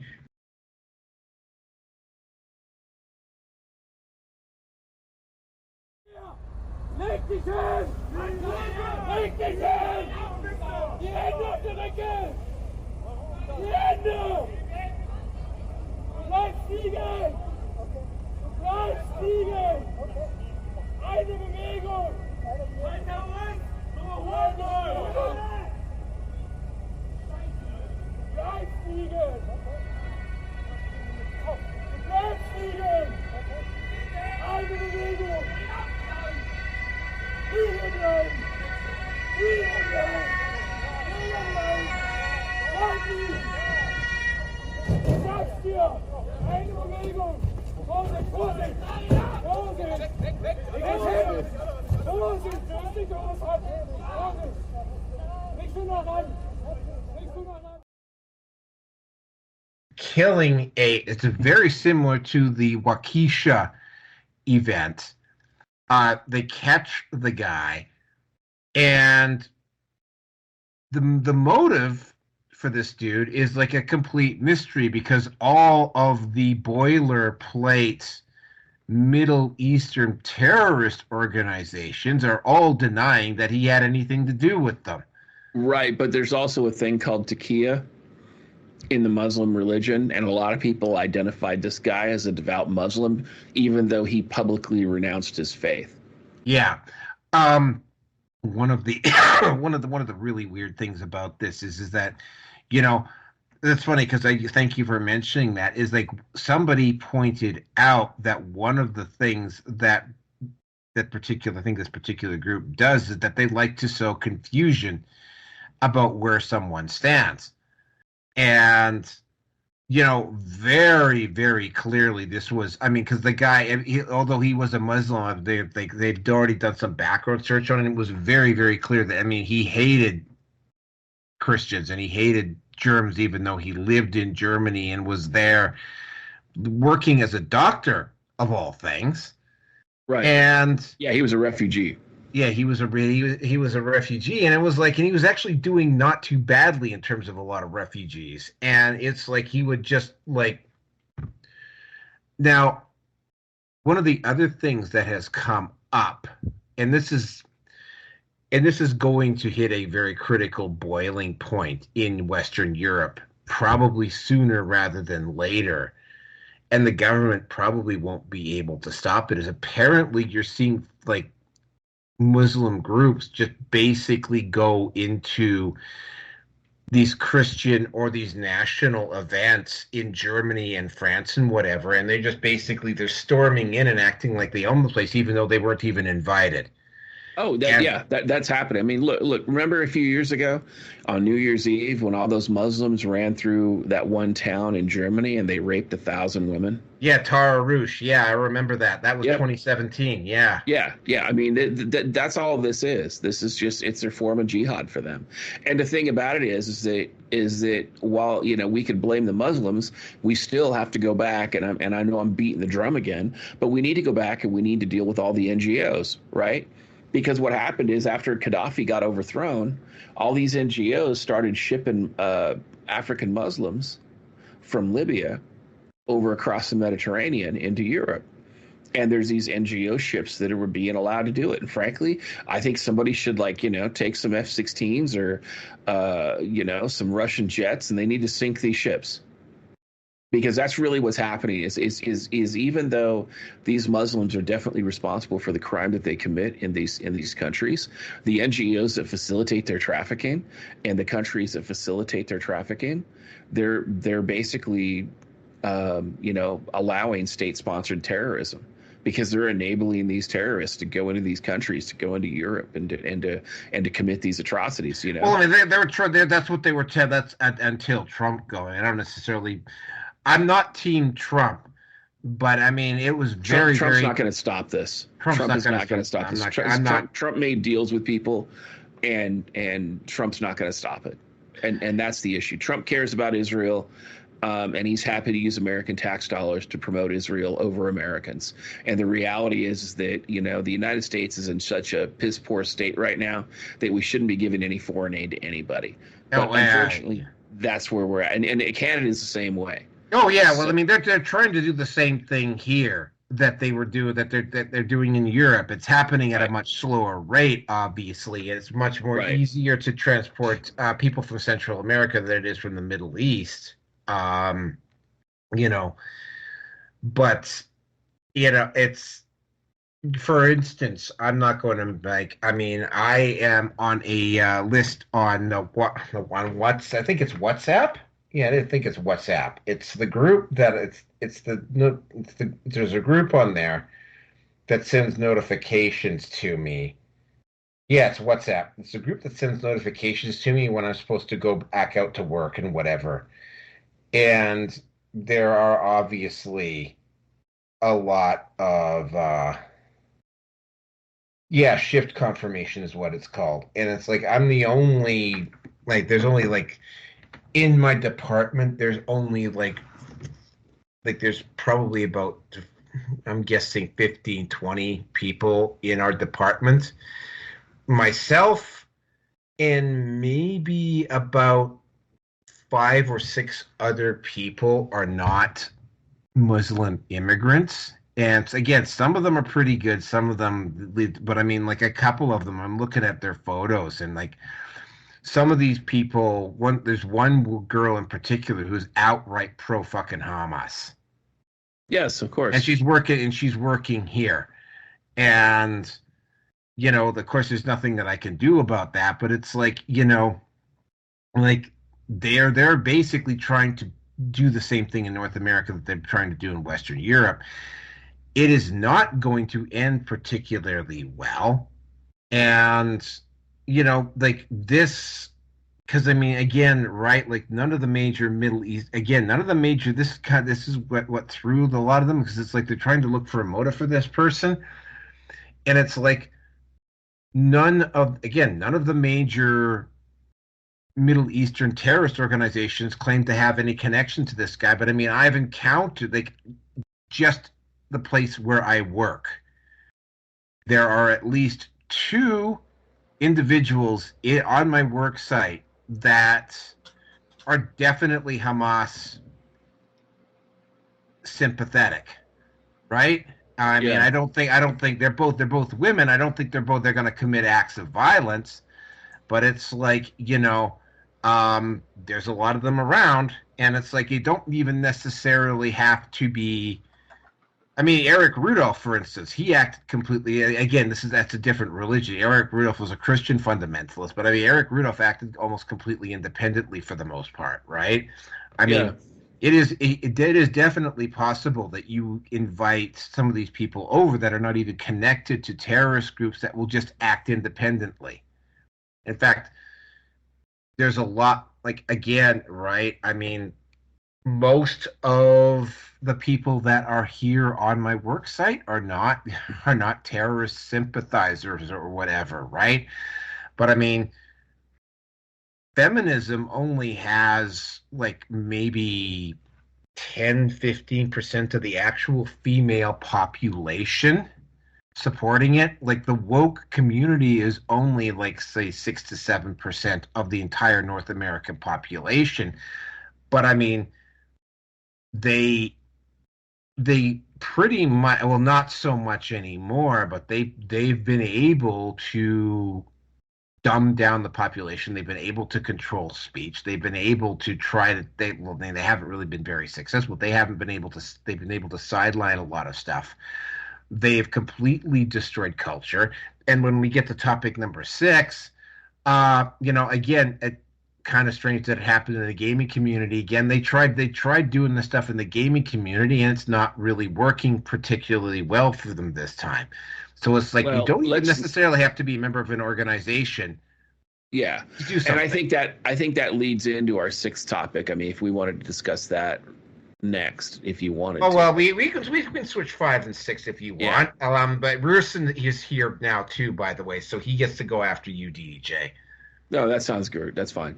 Like I said, as far as like the stuff that's going on with the Saudi Arabian guy, I don't think that again, this is about misinformation and propaganda. I don't think anybody's going to take credit, or any organization is going to take credit for the car of peace driving through the Christmas thing. I think what's going to end up happening is that people aren't going to say anything, and they're going to try to bury it just like they buried all the other ones. I mean, there's religious violence against Christians all across the Western world right now. I think since 2001, there have been 200 or 300 churches that have been burned to the ground, including Notre Dame. Exactly. And so you see Christians targeted at every step of the way. And it's not just the Muslims at this point who are targeting, it's the governments as well. In fact, like I said, I've seen DOJ documents where they say that basically, if a person is a Christian, then they need to be looked at as an extremist. Oh, and there was a report that came out recently. I just saw it today. This one woman posts up topics in it that it's been released that the Biden administration. And keep in mind, I'm an atheist. I'm not a Christian, so I don't necessarily have a dog in that fight. But it turns out that the the Biden administration was using the Department of Education and weaponizing it against private Christian schools. Well, and it wasn't just the Biden administration that was doing it. It was Obama doing it as well. But again, it's not just even them. It's the ADL and it's AIPAC and it's all these different lobbying organizations that are anti-Christian. You have to understand that, like, the Jewish religion, the Muslim religion, and a few other major religions out there, that if you're not Jewish or you're not Muslim, you're garbage, right? And it's specifically in those two particular religions. And so you see these people make these anti-Christian statements all the time. Whereas if you made this statement and you switched and you took out the word Christian and you substituted Muslim or you substituted Islam or you substituted Judaism, all of a sudden it's a hate speech and it's a crime. But when it's against Christians, it's a matter of course. It's just like racism against white people, right? You see all these people who are racist against white people, and everybody's like, oh, it's perfectly acceptable. And white people who want to have pride in their race and pride in their culture and everything like that, that ends up being a problem. But because it's extremism. But it's like, I don't understand, why the dichotomy or why the gaslighting and the hatred. But the problem is that the gaslighting at this point, it's systemic and institutional. And I think that's the thing that is the most damning about it, is because, if you say, hey, I'm Christian and I'm proud, which I do, all of a sudden people hate me for it. If you say, oh, hey, I'm white and I'm happy with it, or I'm happy of my white ancestry, all of a sudden that's a problem. Right. And so I think that the issue is that, we used to assimilate, and assimilation was how we were able to survive and say, OK, here we go. I mean, and assimilation created things like, Supreme Court Justice Clarence Thomas. It created philosophers like Thomas Sowell and a lot of different people of different races who, really have a lot of truisms that they share. Right. And I think that we're in a situation where that's not promoted. We talk about, lost information and lost knowledge. There's a huge competency crisis going on right now that it was accelerated because of the COVID vaccine pandemic, right? The government sponsored, multi-government sponsored COVID vaccine pandemic. Because I'll tell you what, turbo cancer, myocarditis, and all these other major issues that are killing people, they're not killing the unvaxxed. They're killing the vaxxed. And that's the problem. And I'm not an anti-vaxxer by any stretch of the imagination, but I'm also not one to sign up for a government-mandated beta test of an untested product. Yeah, well, that was my rationale at all. In fact, all three of us here, because Rircyn didn't get vaxxed either, all three of us here are unvaxxed. Yeah, and so I mean, I look at this and it's just like, I remember when the H1 flu came out, right? The swine flu, right? I was working in a medical facility that was a cancer facility, and they required us to get vaxxed. I got vaxxed for it because I was required to, and I got sick for a week. It was the first time I'd been that sick in a long, long time. All I'm saying is that, when you try these untested things on people, you end up killing them. And let me tell you something, when it comes to the movers and shakers and the leftist movement, the billionaires and the millionaires, the Bill Gates and all the rest of them, they're all eugenicists, and they all want to promote genocide in the name of climate change. I mean, they're like, basically they're like caricatures of villains from like the Kingsmen or, some other cheesy thing. But I mean, this is the kind of thing we used to talk about. It's it was the plot of the book Rainbow Six, which turned into a video game. All I'm saying is that these types of crazies, we used to not give them power or authority. And now it's like they're buying everybody off and manipulating everybody. But that said, going back to the Saudi Arabian driver, no, he didn't act alone. This guy was allowed through every step of the situation to get in there and to be in a situation where people were vulnerable, and he was happy to kill them. And he probably had government help to do it. So, well, based on the Germany's government reaction to it, you can't dismiss that out of hand. No. Well, look, in 2018, I had one of my followers, and I think his name was German MGTOW or MGTOW Germany, something like that.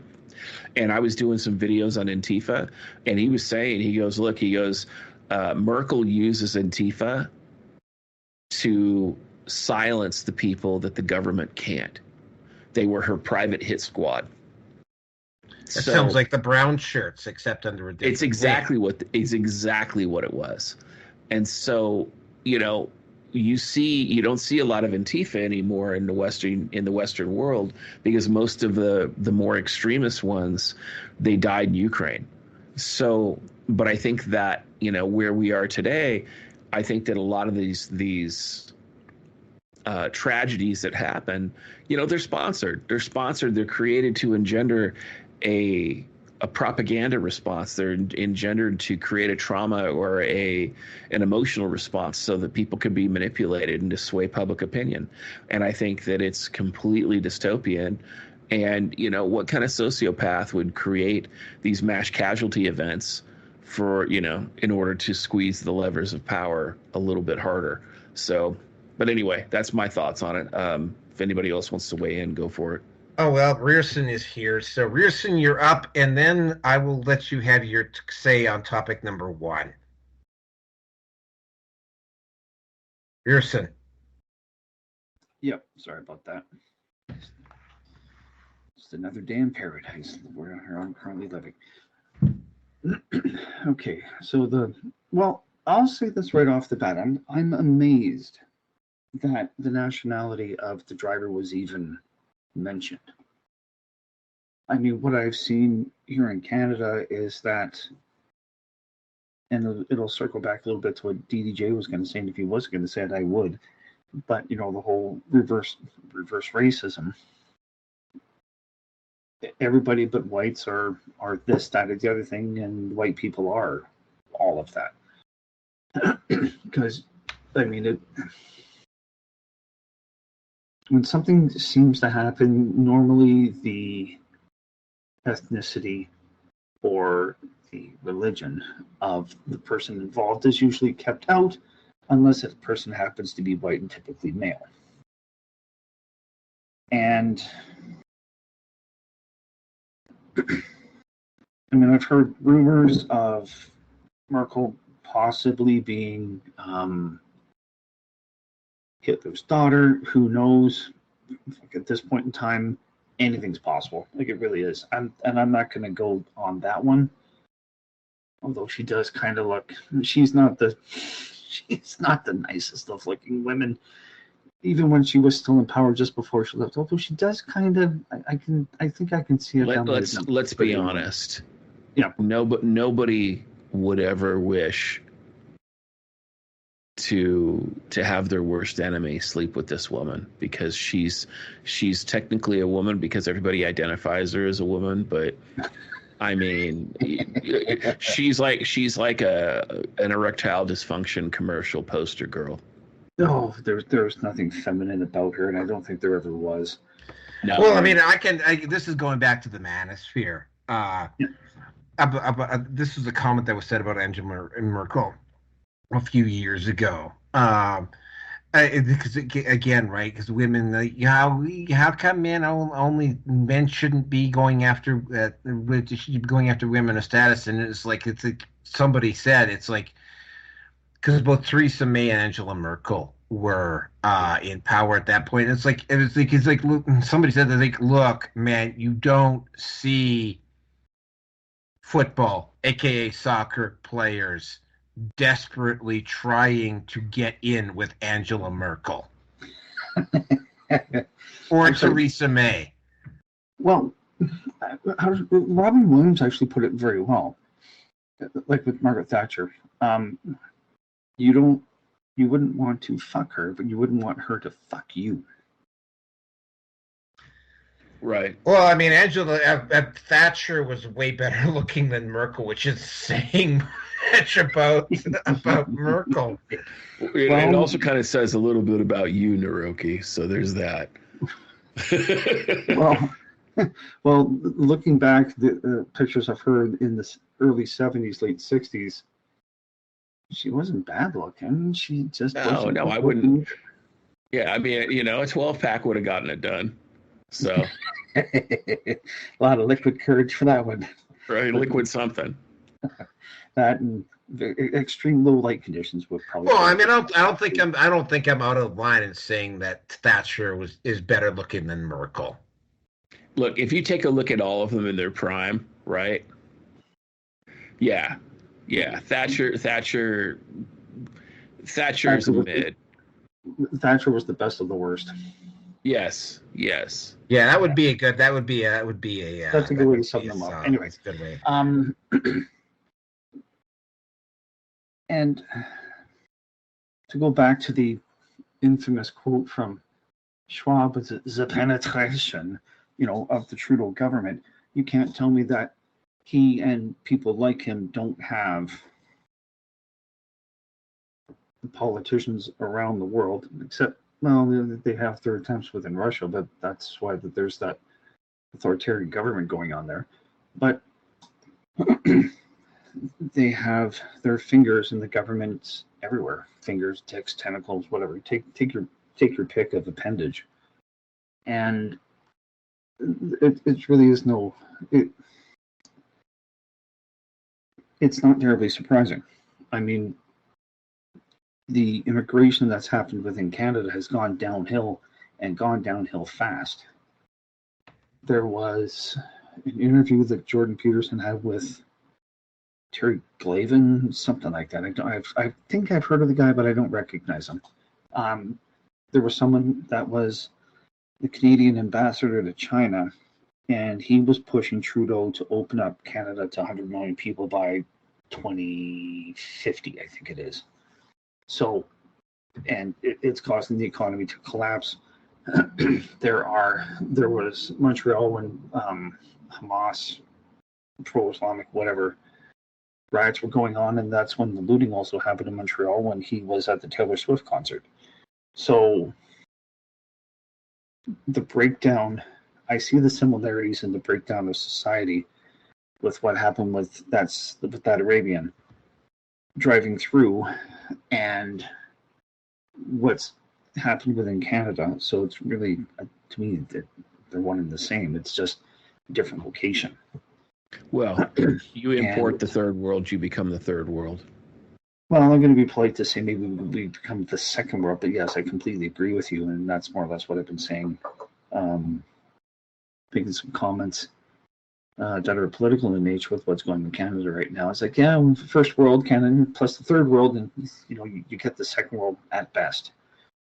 So, and this is not helping. How shall I say this?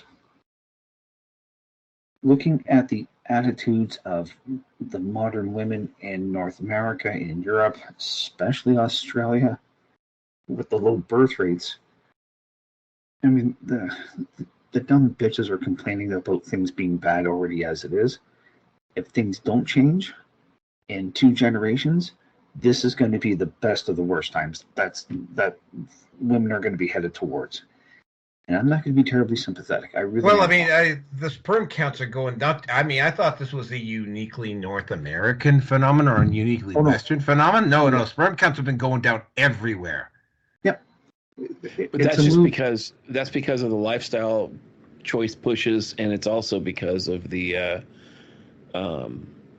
push to eat artificial food with all these preservative stuff in it. But it's also processed foods. Yeah, men aren't lifting weights. Men aren't going to the gym. They've destroyed the entire fitness culture that men used to have. If you want to go to the gym now, Hammerhand said this very specifically about a gym that he measured a membership at. He went into this gym. He looked, and there was a buzzer on the wall that any woman could go up and push at any moment if any guy was doing anything in the gym that made her uncomfortable. Oh, fuck. And it was like, and Hammerhand just basically turned around. Though I don't know his full name. His first name is Dwayne, but he went and he just canceled his membership immediately. I mean, I've gone. There was a gym that I was going to.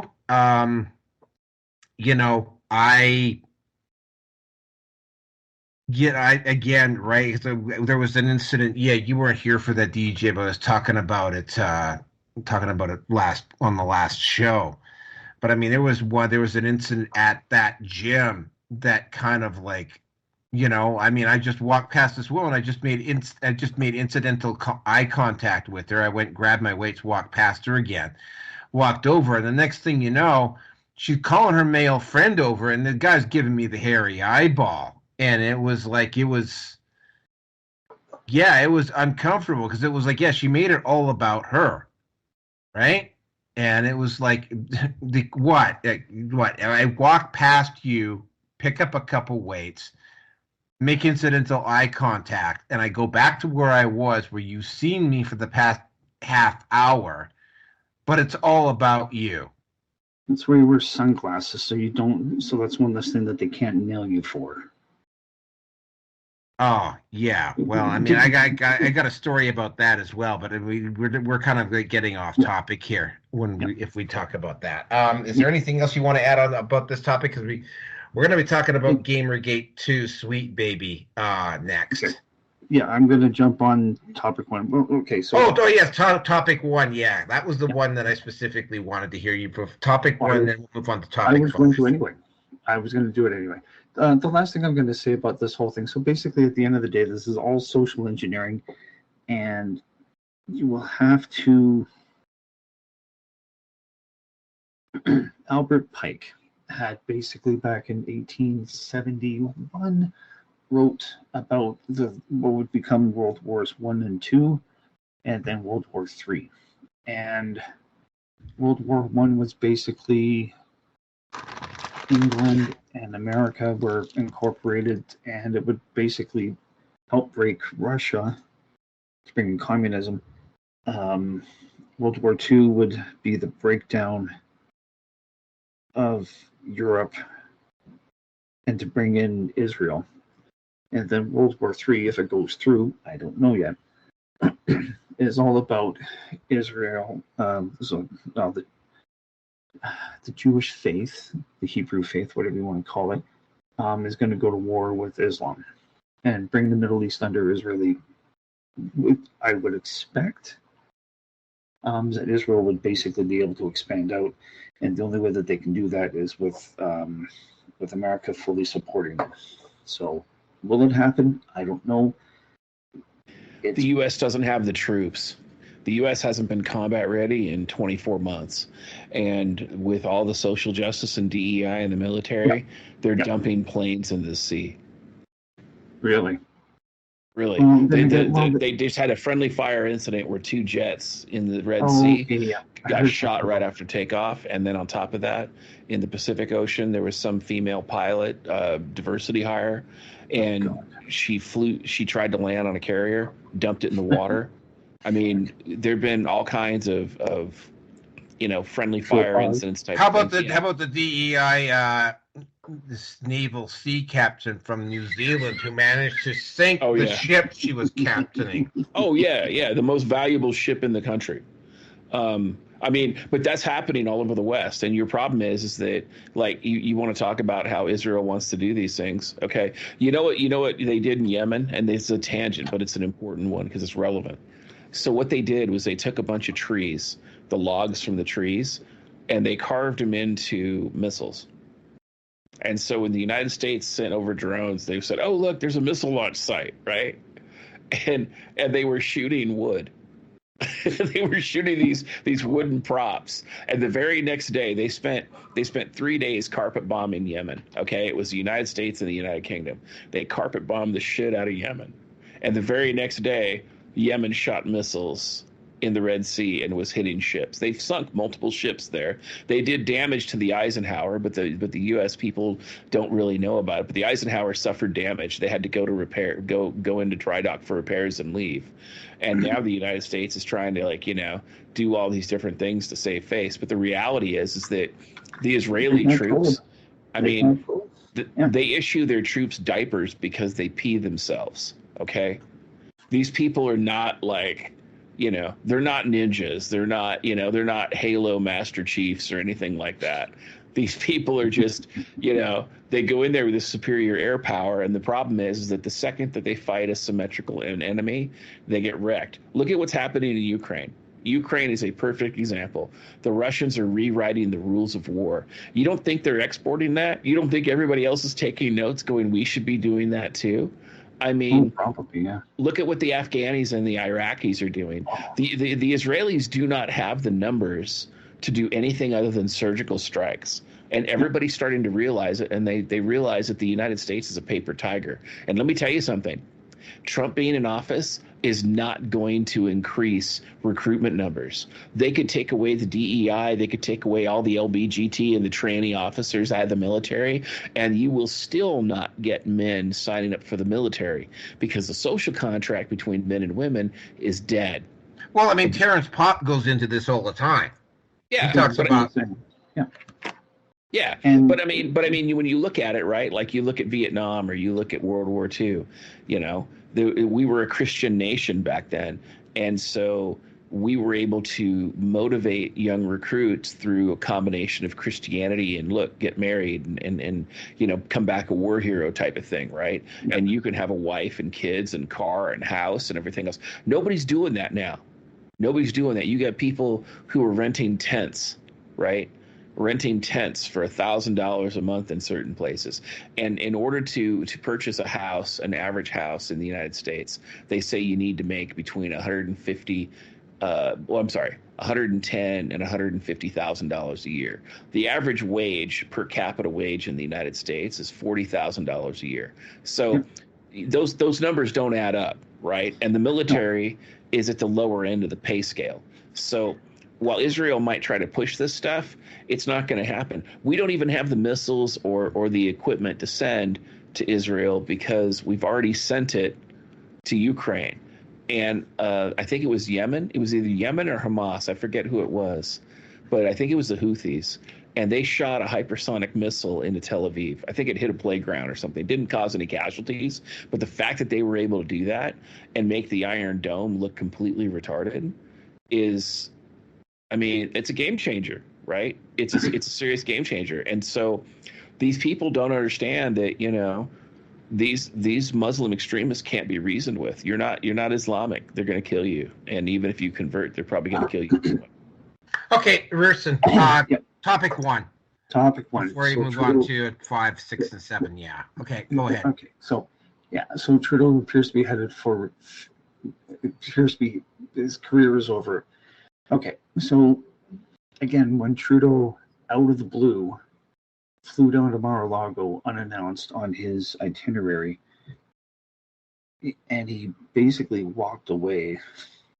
And again, Mar-a-Lago has over, I think it's about 125, 126 rooms. Nope, you're gonna have to find another place to sleep. Yeah, come on, sure, come on down. We'll have dinner. We'll talk. Well, I'll talk. You listen. And he walked out with his tail tucked between his legs. His balls were served on a platter, and they were roasted, and he ate them, and that was basically it. Well, that's the only way to sum it up, really. I mean, honestly, he came out emasculated. He absolutely did. And then he came back up to Canada and started talking smack. But continue. And that's... We wouldn't have the problem. Well, we wouldn't have the threat of tariffs, and I honestly don't think Trump is going to do it. It doesn't make any sense. The American economy is in a fragile state to begin with, and the price of gas to go up by $1 for a gallon, which is roughly, so 25 cents US. With the conversion rate here in Canada, that would mean that gas would go up another, say, 35 to 40 cents a liter. That's a big jump, and that's going to cause everything else to be more expensive, much less the goods that have to come down and then go back and forth crossing the border, especially for cars. So the cost of vehicles would go up. The price of electricity would go up. Oil and gas, natural gas would go up. Everything would go up. So it's there just to get a reaction out of the government of Canada to at least start to do something. And again, in terms of the premiers, or shall we say the governors, Doug Ford he's the little lapdog for Trudeau, where Naroki and I are with Danielle Smith for Alberta. She basically said, well, since Ottawa can't seem to figure out what the fuck they're going to do, these are our plans. They're going to have drones. They're going to hire however many, I think it was like over 100. They're going to hire county mounties to increase Sheriffs patrol on their own. Yeah. Yeah, and it's part of the Sheriff's Department of law enforcement within the province. So they're going to hire, like, I don't know, 100, I think it was like 100, 120 new people, whatever the case may be. So Smith has taken a much more serious approach. And again, Legault, the Quebec premier, had a conversation apparently with Trump, and he basically just said, look, clamp down on fentanyl, clamp down on the illegal migrant crossers, and everything will be fine. Like, the solution is right there, but things are more complicated than they don't need to be. But then again, I think Doug Ford is also heading to an election next year, and he's not very well liked. There is a new Conservative Party, the Blue Party is what they're called in Ontario. And again, red is blue and blue is red between Canada and the US in terms of the political spectrum of the two major parties. So he has to start looking like he's going to be, I'm going to act tough and, all that other kind of shit. So, and now that the numbers add up, Jagmeet Singh is suddenly now, it's like, oh, I'm going to be talking, the first opportunity I'm going to call non-confidence.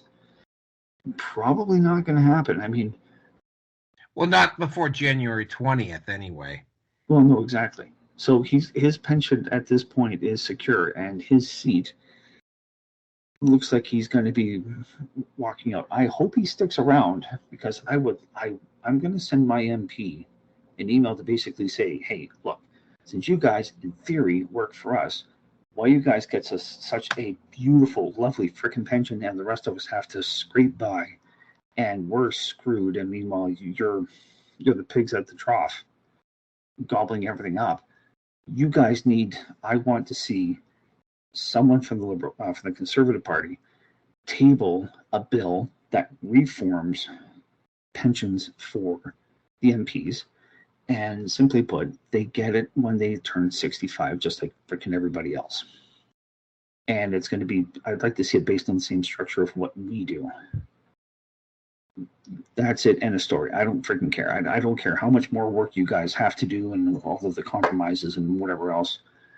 Looks like they do nothing except just basically bash each other across the aisles, and it's just a whole lot of mental masturbation on each other. So, to get back to Trudeau, well, let's see, between Freeland and Fraser have stepped down. The campaign manager for Trudeau, we talked about this before, he told him he's not going to win and he wasn't going to help him. So there's that. And I think at this point, I've got a feeling that Trump, depending upon what happens in Ottawa, I don't think Trump's going to pull the trigger, because we're not in a position to do anything. And he's not stupid in that regard. He's bombastic. He's rather crude and not terribly, well, he can be statesmanlike, but he'll say what he has to say and deal with it. So one of two things could happen. Trudeau could there's a couple of things that could happen. Trudeau could step down. If he does, there are no levers or options within the Liberal Party Canada's constitution that a leadership review basically comes in after each election. And especially if they're going to lose, well, then they're going to be looking for somebody new. So they can't kick him out. The NDP has been doing as much fundraising to pay off their last election, and that just got paid off. Again, Jagmeet Singh, the NDP leader, his office has basically been closed, so that way they're not incurring staff, minimal lighting, electricity, heating, whatever for the office for it to be quote there. And there was the BC election, there was the New Brunswick election, and the Nova Scotia election. Well, the Nova Scotia one, BC and Nova Scotia, they both had their elections. So there's, as much as I want to blame exclusively,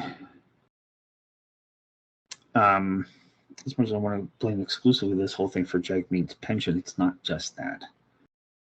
So the NDP now finally, Jagmeet's going to finally grow a spine and find his fucking balls, and he's going to actually start to do something. With what else is happening at this point, I expect that Trudeau is going to prorogue government, so government's going to be on suspension. And that's what I don't think that Trump's going to do anything, because if he was to move in with Parliament under suspension until there's a leadership convention, and then they can go into, and then they move into an election, he'll look like a complete and total douchebag, and it would be in the best interests of the premiers to do what Smith is doing, or what her proposal is, and to actually reinforce what the provinces can do individually, especially if they're on the border with the U.S. So outside of PEI, the territories, and Newfoundland, Labrador, every province should start to actually bolster their own security and investigation, prosecution capacity, and the like. So that could happen. There's also the possibility that Trudeau steps down. There's an interim leader, and it would be the first time there would be an interim leader that's running the country going into an election. So my guess will be, and then there's the remote possibility, I don't think it'll happen, that the Governor General could get, well, she's gotten a letter from Pierre Poilievre asking her to dissolve the government. The Bloc, I could see them would do the same, but again, it's going to come to that line, Indian prick, and it's all up to him as to what's going to happen next. So that could happen. I don't think it will. The Governor General has been incredibly useless, and I'd like to see her get shuffled out, but the Governor General is a position that I would love to see get removed entirely. So my apologies for taking a little bit longer on that one. So there we go. That's what I see happening. And okay, you went on. And yeah, I know. And I've been listening to two or three conservative commentators to see what they have to say and to incorporate what I've just regurgitated here. So okay. Yeah, you went on that one. You were on that one for a while. We need to get this moving here. Okay, so next topic. And we are going actually, we're not really going way back, but I mean, Gamergate II, the Sweet Baby Inc. issue. I mean, Gamergate I left such an indelible nightmare impression with leftists that, I mean, even 5 or 6 years later, they were still, like, if somebody had a connection to Gamergate, they would still bring it up like it was some sort of boogeyman. Here was the ironic part about Gamergate 1, is that Gamergate 1 didn't actually, I mean, it did accomplish a couple of things. One, it actually proved that the left, the cultural Marxists could be stood up against and fought back against, which is exactly what happened. And two, I won't say it virtually guaranteed, but it made sure that at least in the gaming community that there was going to be a bulwark in case social justice warriors completely ran the industry over. And what ended up happening is you ended up having a two-tier system. The AAA games, all of the again, AAA games, the development and pay for the AAA games is very similar to film financing. You need a lot of external support in order to develop the AAA games. Again, thanks to BlackRock and whatever, when these gaming companies went to get this money, effectively what happened is BlackRock, whoever they got this money from, said that you had to hire these quote-unquote consultants. And that's where Sweet Baby was getting all of its money and was making its living, because basically they were like, oh, well, we need these DEI consultants. Well, they were extortion. They were extorting. Yeah. Yeah, they were using extortion. And it's like, and you could see the trend in AAA games specifically. You could see the trend of the women, because you used to, like, computerized women used to be like hot AF, like hot as fuck. And you could see the down, you could see them trying to insert LGBTQ in it. And what ended up happening is that, and you could see the trend going that way. And what eventually happened is it just got so over the top that they couldn't hide it anymore. And somebody down in Brazil, Cabrutus, exposed Sweet Baby and what Sweet Baby was doing. And of course, the circles got, they started rounding the wagons out again. And you're hitting the same problem with the game reviewers that you were hitting with the movie reviews, which I didn't get into with the Oscar committee stuff or with Hollywood, but they're hitting the same kind of problem with games like they were doing with movies. See, in movies, what they have critic screenings. The major studios will release a feature and they will have a screening specifically for the critics. However, in order to get access to these screenings, you have to be writing favorable reviews of the movies that they're putting out. So in order to get access to the movie, you have to write favorable reviews. If you don't write a favorable review, the company won't invite you in to do the screenings, to do the screening. So it's created this system now where, I mean, if you look at Rotten Tomatoes, you can't trust the Rotten Tomatoes score. Same thing is happening with games. You have a group of critics who want to be able to play test these games ahead of time, but in order to do it with the AAA thing, they have to write a favorable review. If they don't write a favorable review, they won't get a copy of the game to play ahead of time. And as a result, well, let's take a step back here, though. Here's the other issue, okay? And this was an issue that Cuphead brought to the forefront.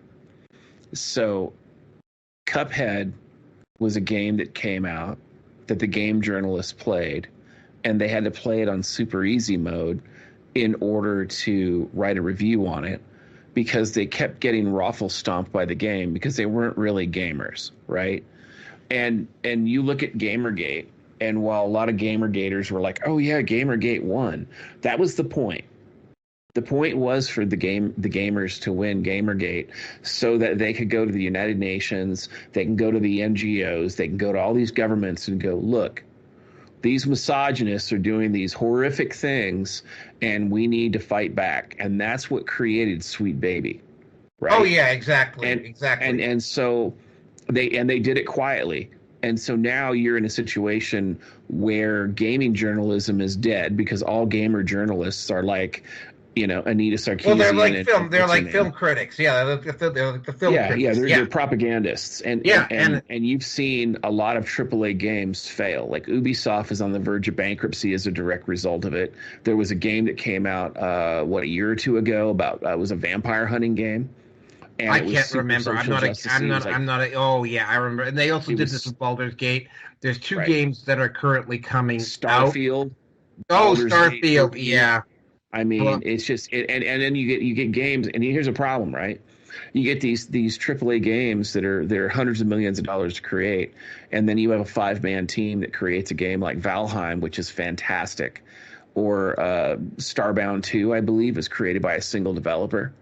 There's a lot of really good games right now on the Steam store that are created by these single or small teams, yep, and yep. they play really well.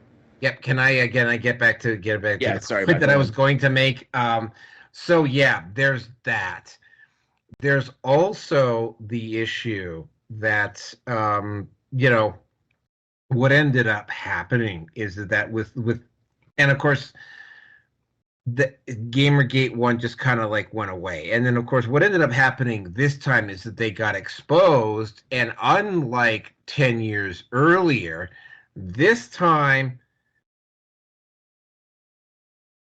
the AAA gamers, they don't have exclusive control over the narrative anymore. They can't go running to the mainstream media. They can't go running to Kotaku or PC Gamer or any of these gaming publications, because they've destroyed their credibility, just like with the mainstream media.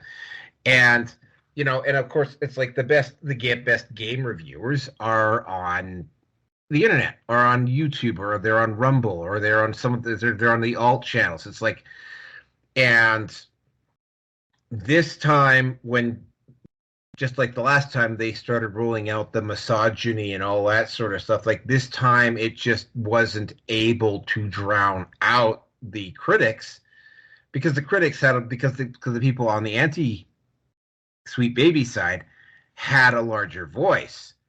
And unlike the film community, the gaming community still had a memory of Gamergate. They still remembered what was going on, right?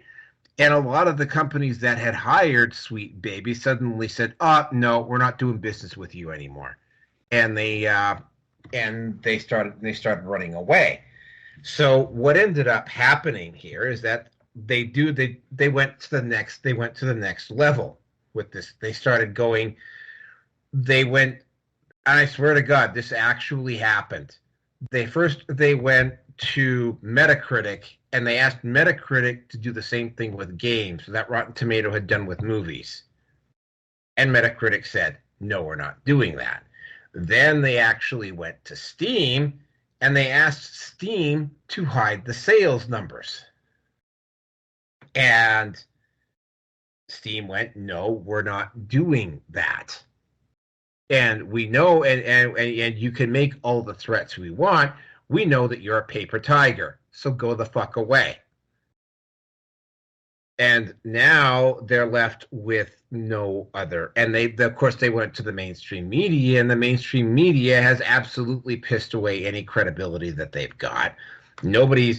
Hardly anybody's going to Rock Paper Shotgun or Kotaku or any of those other sites, so that they have very limited pull as opposed to what they had 10 years ago. So now, like, it's so bad for the Sweet Baby side. Sweet Baby went to YouTube to try to get them to shut down their critics, and they can't even do that. And what you've got now is you got cases like Alyssa Mercanti actually launching a personal lawsuit against Smash JT, for instance, and trying to maybe platform that or like the same thing that happened with Gregory Allen Elliott, where if Gregory Allen Elliott had been found guilty. If you remember who Gregory Allen Elliott is, DDJ, I'll fill you in on what happened here in Canada with that. They're trying to use that as some sort of a legal precedent to try to shut their critics up under a false pretense. And of course, that's not working either. So now they're just basically going to YouTube and whatever, and just saying, like, we need you to shut these people down. And they're coming up with all these excuses. The only problem is that even at YouTube, they're like looking at this stuff now and going, no, we can't really take a side here. If we take a side here, because YouTube's actually in a lot of trouble right now. TikTok was at one point discussing the possibility of expanding the length of its videos to 10 minutes, which would have taken away and that's one of the only things I actually watch YouTube for now are the music videos. Oh, and the Warhammer content and a few other things. But I mean, the music videos is one of the big reasons why I still watch YouTube. Shout out to Legends of Total War. Yep. And that would have taken away the music video section of biggest. So if you look over their 100 biggest content producers, a lot of them are music related. Like Taylor Swift is somewhere in the top 20, and there's others again, right? Like there's a huge music content to YouTube, and they're in a lot of trouble on multiple fronts, and they keep doing things like, for instance, that whole issue. And I mean, Jeremy Hamlin says, well, keep in mind, people make a living off of YouTube, and they need to make money off of ads and so on and so forth. The fucking ads are irritating, right? Like they used to throw the problem that you have, though, is that you have people like Jeremy, and you have all these big YouTubers who have no life. Like they weren't successful before they were YouTubers. They have no job skills. They need YouTube, and so they're trying to promote this thing. But the problem is that nobody cares anymore, because all the YouTubers that people cared about all got deplatformed. Oh yeah, they're all over at Rumble. YouTube banned like 50 million channels and hundreds of millions of videos. Okay, from legitimate YouTubers, and then they financially destroyed all these other people. And the excuse they used was, people, advertisers don't want to see ads on your videos. Well, you know what? I have videos that were demonetized, and they still show ads on those videos. They just don't give me any money for it. So I remember excuse is bullshit. Yeah, I mean, and it happens all the time. And so, and then you have these other people using other people's videos, and nobody's copyright striking them, or when they say, hey, look, this is a copyright violation, YouTube does nothing. So I mean, YouTube deserves what they get. And absolutely. YouTube, I offered them a settlement that included a sealing of the case, because I had a 500-page complaint that I filed, and I told them that even if my complaint failed, that their organization would die by a death by 1,000 cuts in an offer settlement letter, and they ignored it. And now everything is happening. And the reality is that a lot of these bigger YouTube channels, especially these music channels, they're all astroturfed. They're all purchasing ads. I mean, really, that's what Andrew Tate did. Andrew Tate, I think, could be credited with killing YouTube, because he botted everything. He botted his likes, he botted his views, he botted the comments to skyrocket himself and to kind of meme himself into global popularity, or at least infamy. And they were pissed about it, because he showed everybody that you could buy all these things and you could make yourself appear to be bigger than you are. So you have all these people with hundreds of millions of views and everything else, and it's all been purchased. It's all astroturf. None of it's real. But anyway, I apologize for the tangent. I just had to vent that. Go on. Oh man, again, I keep telling people Andrew Tate was never the biggest name in the manosphere. He still isn't the biggest name in the manosphere. The manosphere's disavowed him. I mean, the real manosphere has. The only people that give him any kind of credit are the grifters. Yep. So, getting back to what's going on here. So, I mean, it's like because Sweet Baby, basically they have the Sweet Baby side. They don't have the same pull with the media. YouTube is kind of like going, because I mean, let's face facts. Gamer content is a huge part of their revenue at this point, and YouTube cannot really afford to be messing or to quote Louis Rosman, YouTube is at that point where they're going through their couch looking for change. So they really cannot afford to be alienating a whole section of their content by alienating the gamers. So they're not and everybody knows now, because of what's been going on over the past year or so, that this group is not in the majority. They don't have the pull that they used to have. The mainstream media has basically destroyed. I mean, they didn't have a whole lot of credibility to begin with. But then again, if you look at what some of the stuff they've been saying over the past 4 years, I mean, just look at the stuff they said about Biden. It's sort of like, yeah, it's like, I mean, what's the point of even, like, I mean, when somebody starts quoting the news, the mainstream news to me now, like the first thing I tell them is like, sorry, are you getting your information from the magic screen in your living room? Because if you are, you need to shut the fuck up, right? Because you don't know nothing, right? But yeah, this particular round, and now they're at the point now where the only thing they have left is to start demanding outright censorship of their opponents, because unlike 10 years ago, this time they don't have full control over the media. They're not the mainstream media isn't the only voice in town. YouTube's not playing ball. None of the other social media sites are playing ball either, because they know that the Sweet Baby crowd is just a paper tiger. And I didn't bring this up as a topic because I ran out of space, but even BlackRock now is starting to face some seriously organized opposition, right? Like you're getting various state DAs coming together and launching joint lawsuits against BlackRock. So I mean, you know, BlackRock is starting to feel so BlackRock doesn't necessarily have the money to throw. I mean, they have a lot of quote unquote value, but they don't have as much as people might think they have in terms of actual direct cash, right? So BlackRock is caught in between a rock and a hard space. They need to control the stock in order to control the companies. But if people keep coming after them with lawsuit after lawsuit after lawsuit after lawsuit, they're going to need the money to fight those. They're going to need money to fight over here and over here and over here and over here and over here and over here. And the only way they can raise money is to sell their stock. And if they sell their stock, they lose control of the companies. So yeah, BlackRock's position is getting increasingly weak as well. So there goes a lot of their financial backing.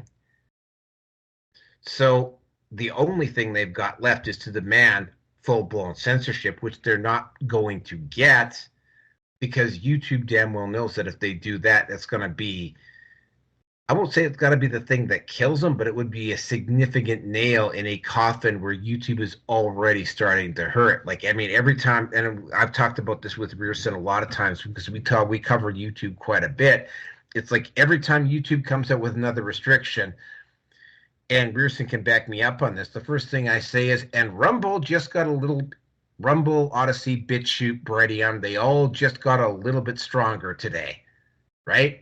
Because every time YouTube comes out with these, which is why they kind of like scaled back on this stuff, because every time they come out with these new restrictions, more people go over to Rumble. Like, I mean, a significant portion of the population now is aware that Rumble exists, right? So there is a legit alternative, and it's going to reach the point here. And by the way, like I said at the start of the show, I'm seriously considering doing a live stream on Rumble if time permits at some point next year. Like, I'm going to do this show, and I'm going to try and do a live stream, time permitting, of course, because I have a job, right? I have a life outside of the internet, and yeah, that's how it is. This is not like, and of course, the Sweet Baby site went from being huge to where they have to start hiding the companies that they were involved with, to the point now where it's like just a page, right? And yeah, it's a different ball game now, and it's only going to get worse as the for instance, what are a lot of these AAA companies going to do when BlackRock or the companies that they've been getting money from to do these video games? What happens when these places run out of money?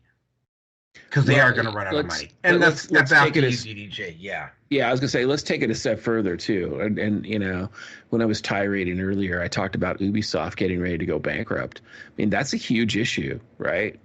Because Ubisoft was like a major player for a long, long time, and their most recent game flopped. And so you're seeing these AAA companies where their games are flopping, and they're going bankrupt. Companies that have been around forever, and you're like, you know, what's going on, right? And so people they're starting to realize that because the economy is so tight right now and everybody's fighting for dollars. Like, I'll be honest with you, I haven't played a new game in forever. The newest game that I downloaded off of Steam, the newest game, I think, was Hitman 3. And that's only because Hitman 3 is like a fantastic game and there's no social justice there. But like, I've played some of these other games, like Warhammer 3, for example. You know, it has social justice in it. You play any female lord, she's more powerful than the male lords of that faction. Like the Wood Elves, the twin females are more powerful. The most powerful Empire Lord is the new female expansion they added. I forget the woman's name. But you know, again, it's all these different. I'm playing older games. I'm not playing newer games anymore. And the reason I'm not playing the newer games is I don't want the social justice. I want to play a game and have fun. I don't want to have LBGT, DEI propaganda shoved down my throat. And there was another game that was out there where all these big, huge gaming channels were paid to do these previews of this game. And all these previews made the game look amazing. And then it turned out that the game was garbage and that nothing worked. And it was this big, horrible mess. And that the game was released in like a pre-beta state. And it was horrible. And so the game flopped. It completely died. So, I mean, I look at these people, or even like you look at CA, who put out the Total War series. They came out with Total War We Was Kangs. It was Total War Pharaoh. It flopped. It completely flopped because nobody asked for it.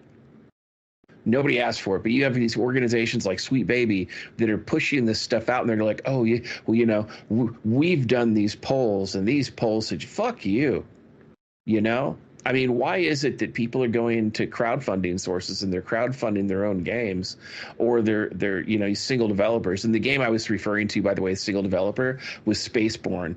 And, you know, compared to Starfield, this game was created by a single person. And, you know, it runs on most computers, because that's the other thing, too. These AAA games, they have partnerships with all these computer hardware companies. So people have to update all their computers all the time. Spaceborne, you don't have to update your computer. Valheim, you don't have to update your computer. Grim Dawn, you don't have to update your computer.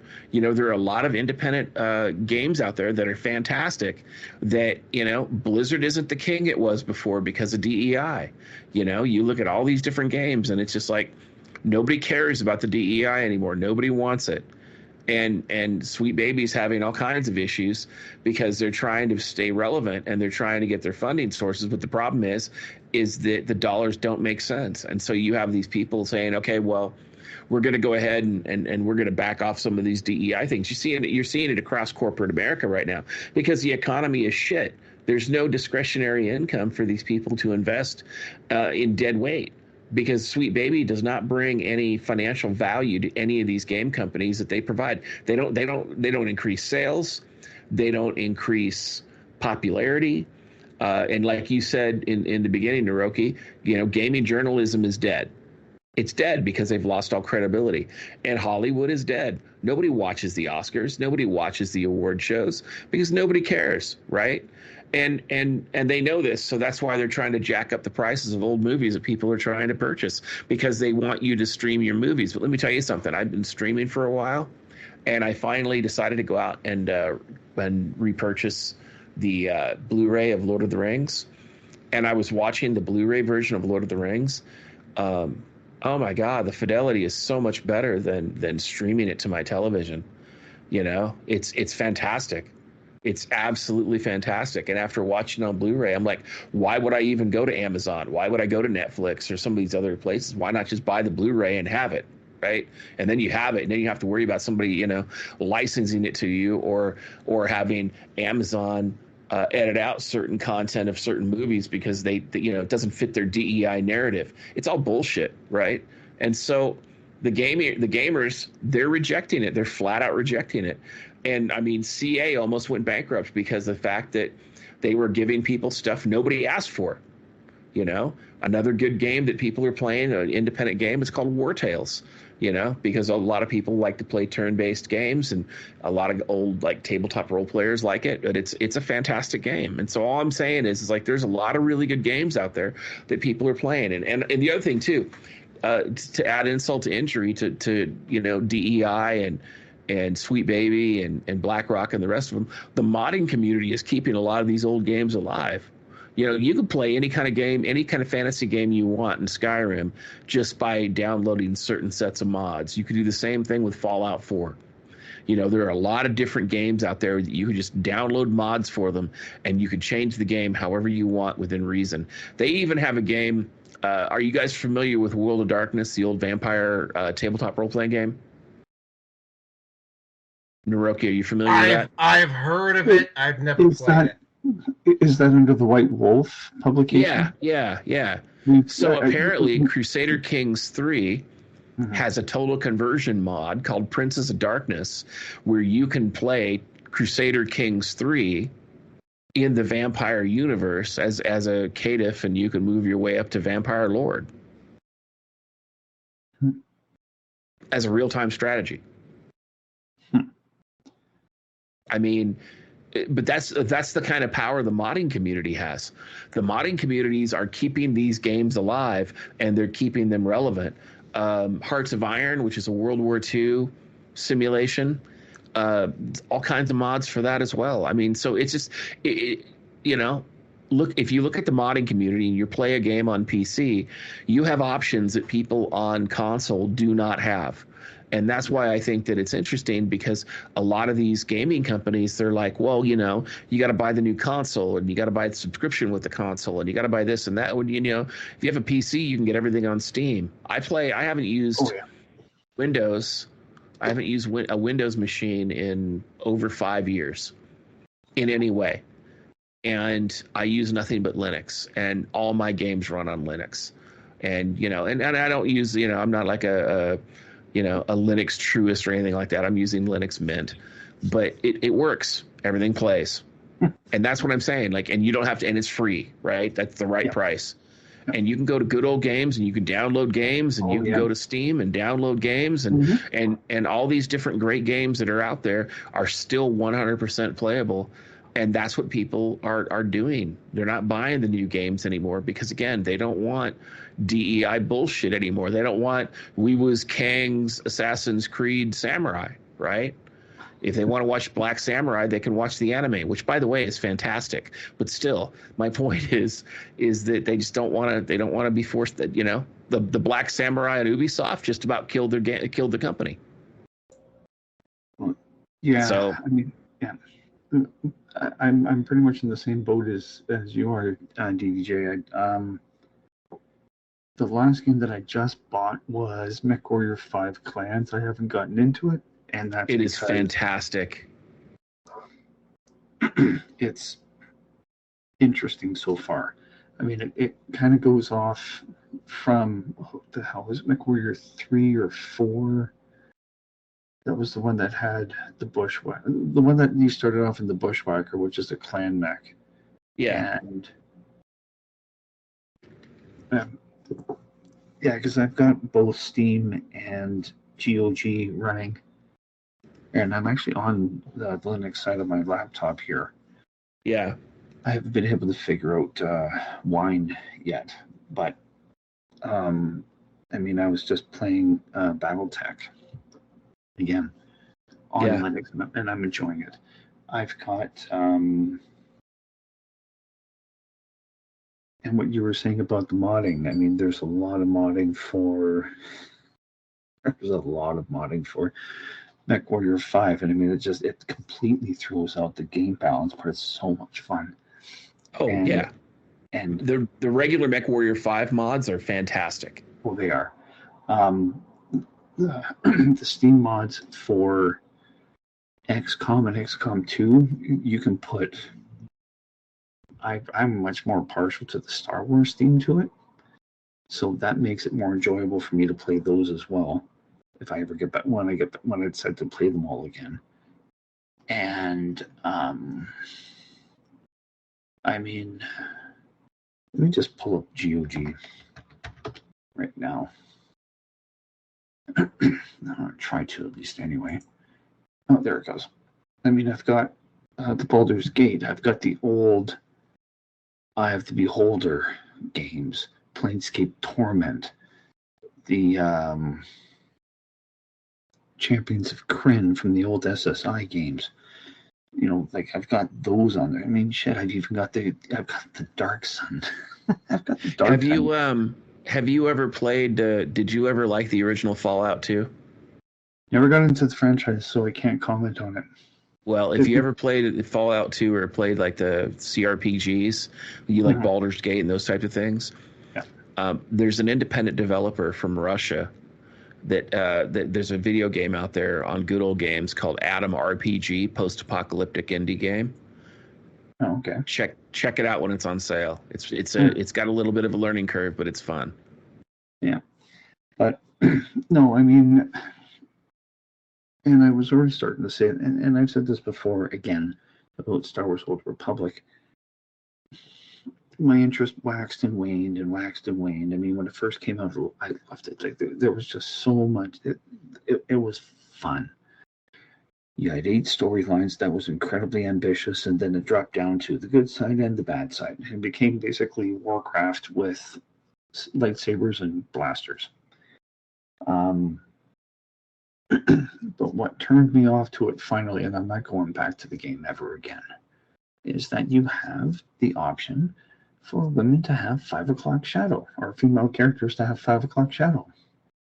Doesn't matter what race, you can have 5 o'clock shadow. And I just went, nope, thanks, but no thanks. There was, I mean, again, when they modernized Mass Effect 1, got better graphics out of it. My son actually enjoyed playing it at that point. I enjoyed that point system that they had. Number 2 was good. 3 was, I was disappointed with Mass Effect 3. I realize we're going off topic here, but I'll finish this up. My apologies, DDJ. Are you done? Because it kind of felt like you were. No. I'm just like, non sequitur and just kind of ranting occasionally. So, no, you just kicked me off my soapbox, but I wasn't saying anything other than saying I was just kind of dovetailing what you were saying and agreeing with you. Go on. Yeah. Okay, guys, we have 2 more topics to cover here. So yeah. Okay, so my whole thing with the whole. So this is not an indie game conversation. Yeah. So the whole thing with well, I mean, if the in a sense, it can tie this back to topic number 1, is that Sweet Baby Inc. has gotten funding from I don't know about the Quebec government, but has gotten federal level funding. Oh, yes, that's right. We covered that on the show. I can't remember which number that was, but we did cover that. Yeah. See, and that sounds like tax embezzlement to me. Oh, I wouldn't be the least bit surprised if there was money laundering to go along with all of this anyway. Yep. I mean, shit. One YouTuber that I actually did meet, Moose on the Loose, has brought this up, has brought up on his podcast on YouTube, these massive fundings of shit that is in other parts of the world that's going to be gender-based, and it's incredibly ridiculous, stupid shit that doesn't make any sense as to why a normal person would get any sort of funding. And it's all probably because it's money laundering. So anyway, I'm happy, I'm disappointed, and I'm embarrassed that Sweet Baby Inc. is Canadian to begin with, and it's in Montreal, so that I can't explain that one, but to me that's not surprising as to why it would be so fucking weird and strange. And calling for full censorship of all opponents. Well, yeah, I mean that is what someone in a losing position in a state of corruption, or as part of a state of corruption, will do. I mean, the censorship laws that are coming through Canada right now are there, in all likelihood, that are coming down the pipe. That hopefully, in that regard, I'm hoping that Trudeau does prorogue everything, because all that stuff's going to be on hold, and then will be probably an election very soon enough after that. But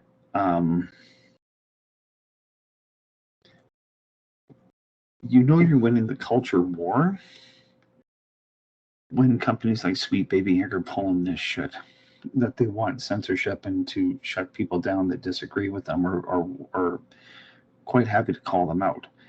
So I'm really taking that as a win in a very direct way, but I'm taking it as a win. So I'm looking at it from the perspective of being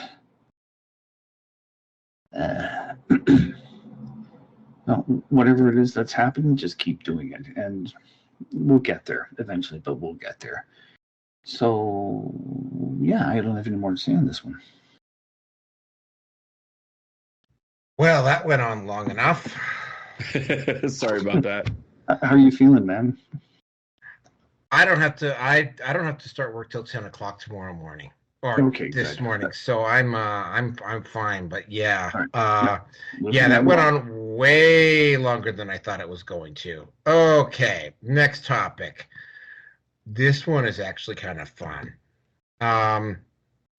because it's, again, the DDJ goes into the stuff that's not being talked about on this particular thing. There's been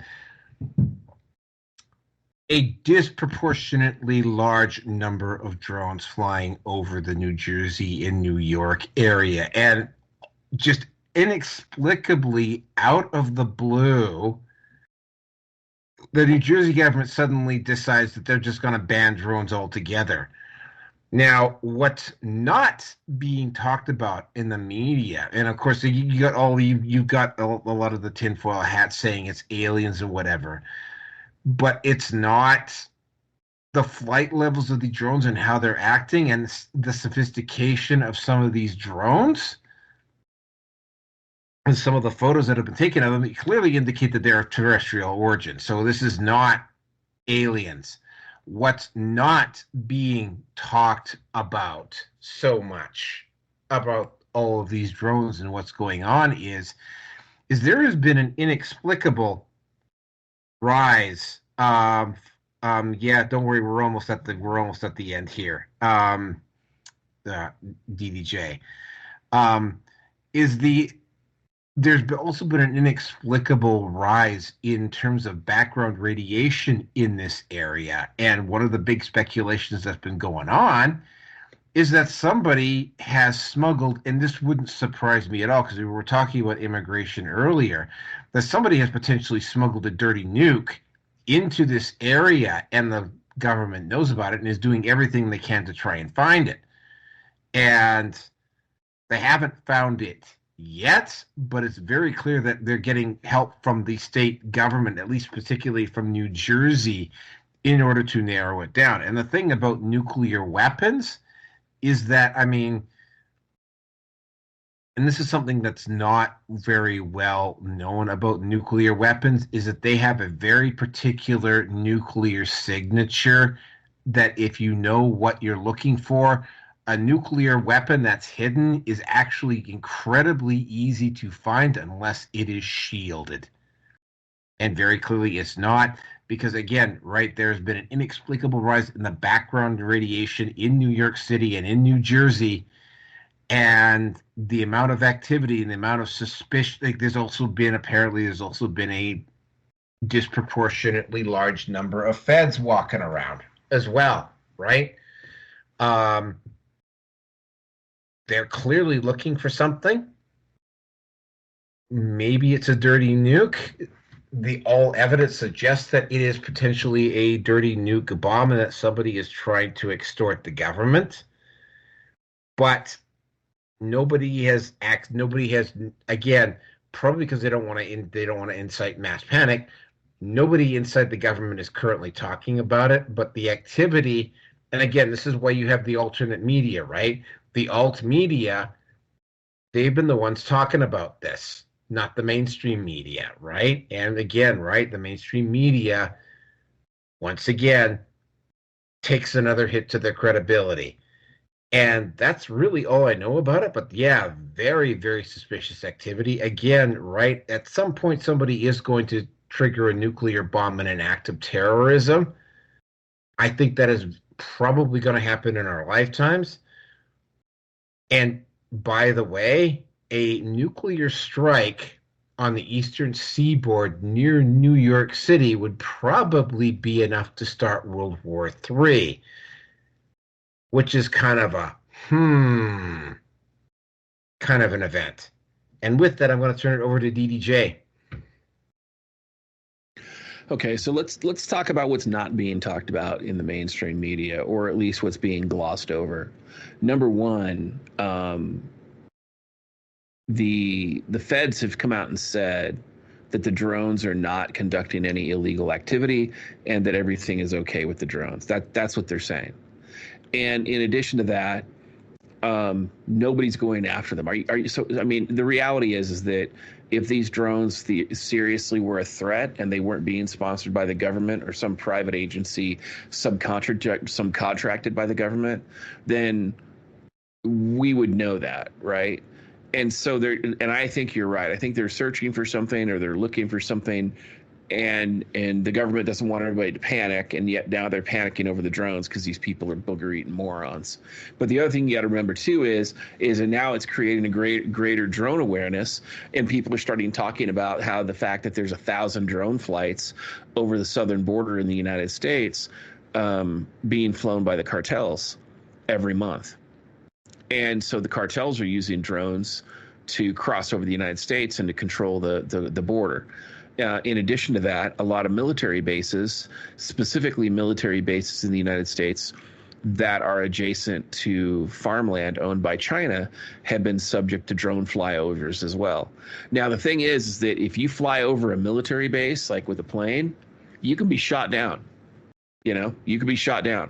Why they're not shooting down these drones that are flying over military bases is a problem, because again, a lot of these drones are unidentified flying objects in that they are not registered drones. They're not, there's no signatures or markings or anything like that. They're not flying the way they're supposed to be flying within the laws of the United States, but the government is allowing it. But this shows you that when you have DEI leadership in government, in the military, and they can't make a fucking decision, that basically what ends up happening is that they suffer from analysis paralysis, and they end up losing. I mean, if this is how we're going to respond to drones, how are we going to respond to an invasion? We're not.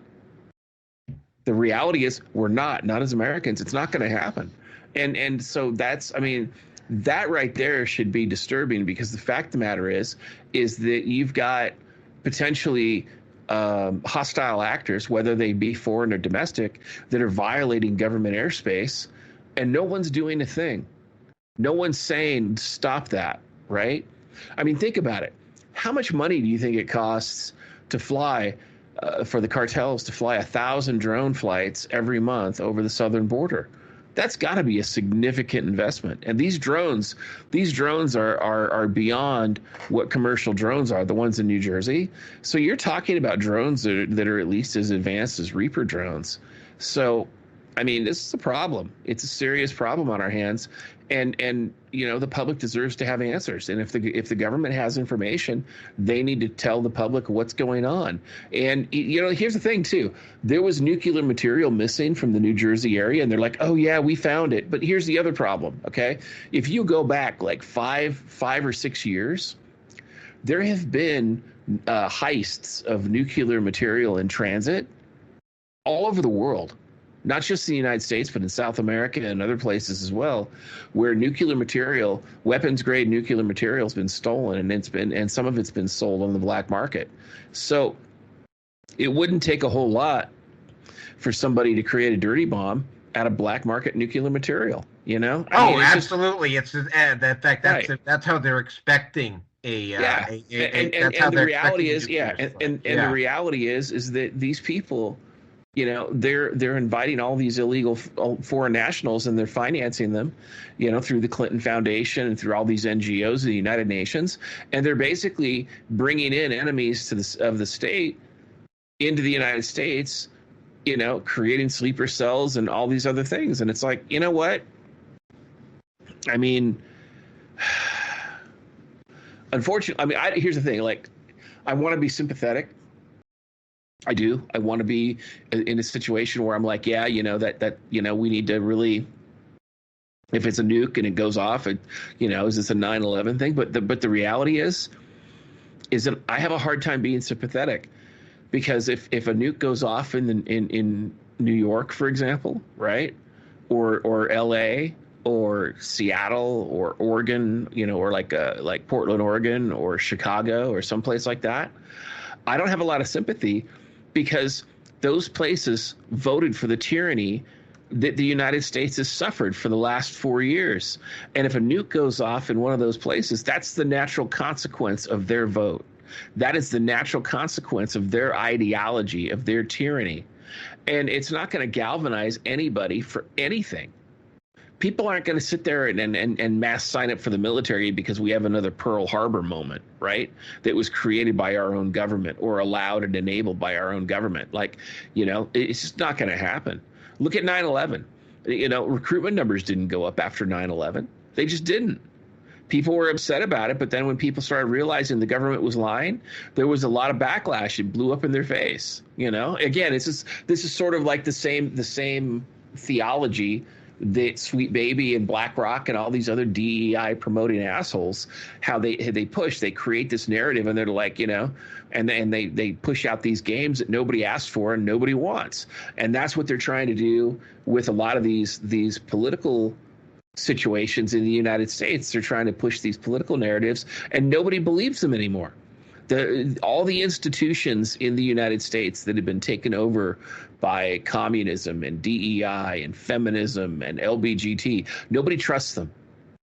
No one trusts them anymore. And companies are starting to say, you know what? We are not hiring people with the degrees from these colleges anymore, because we don't trust these people. And in fact, there have been CEOs and hiring managers that have said, they've come out and said, look, we don't hire these millennials anymore, and we don't hire Gen Z because they have no work ethic. They have no work ethic. They want personal time. They want work-life balance. They want all these things. And then they all want astronomical amounts of wages that they don't deserve. And that's a serious issue, because now you've got a disconnect with your workforce, and you've got these companies that are struggling because the economy has been going to shit for the last 15 years. And now it's so bad that they can't hide it anymore.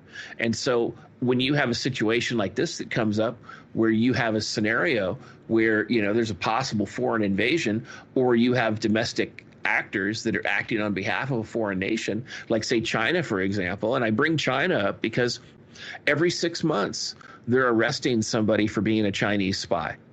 Nancy Pelosi's, one of her close aides was a Chinese spy.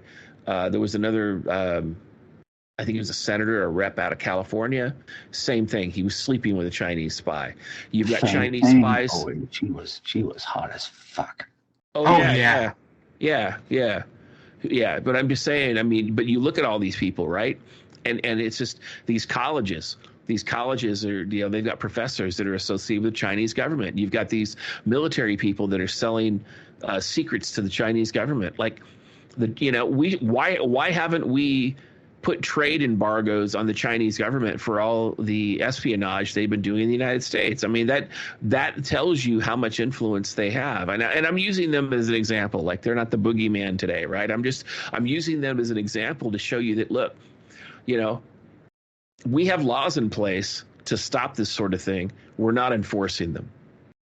And that's the problem, is that we're not enforcing them, and people, it's like they've lost the core competency to do their job, at least within the military and within law enforcement and within criminal justice.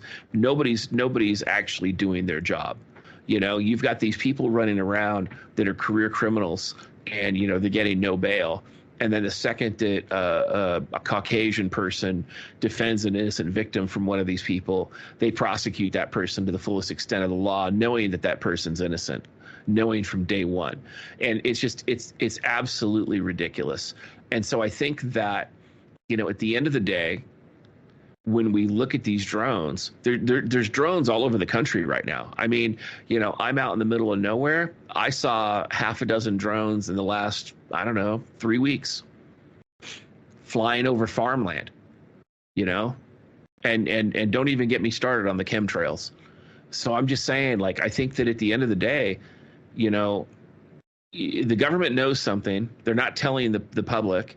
And frankly, I'm surprised that there aren't any FOIA requests, which are Freedom of Information Act requests, requesting documentation on what the government knows about these drone flights and getting that information so that it can be shared with the public. And the fact of the matter is that, theoretically, we have a fourth estate that should be doing this, but the reality is, as we've discussed on this stream tonight and a few streams before, the mainstream media, they're propagandists. They've lost all credibility. Most of the bread tubers, they've lost credibility as well. Mainstream bread tubers, they've lost credibility. I mean, you had Tim Pool, unknowingly doing the bidding of the Russian government, supposedly, and then he was. Oh well, speaking of bread tubers, I mean. The largest bread tuber was ContraPoint, and she is actually smaller now than.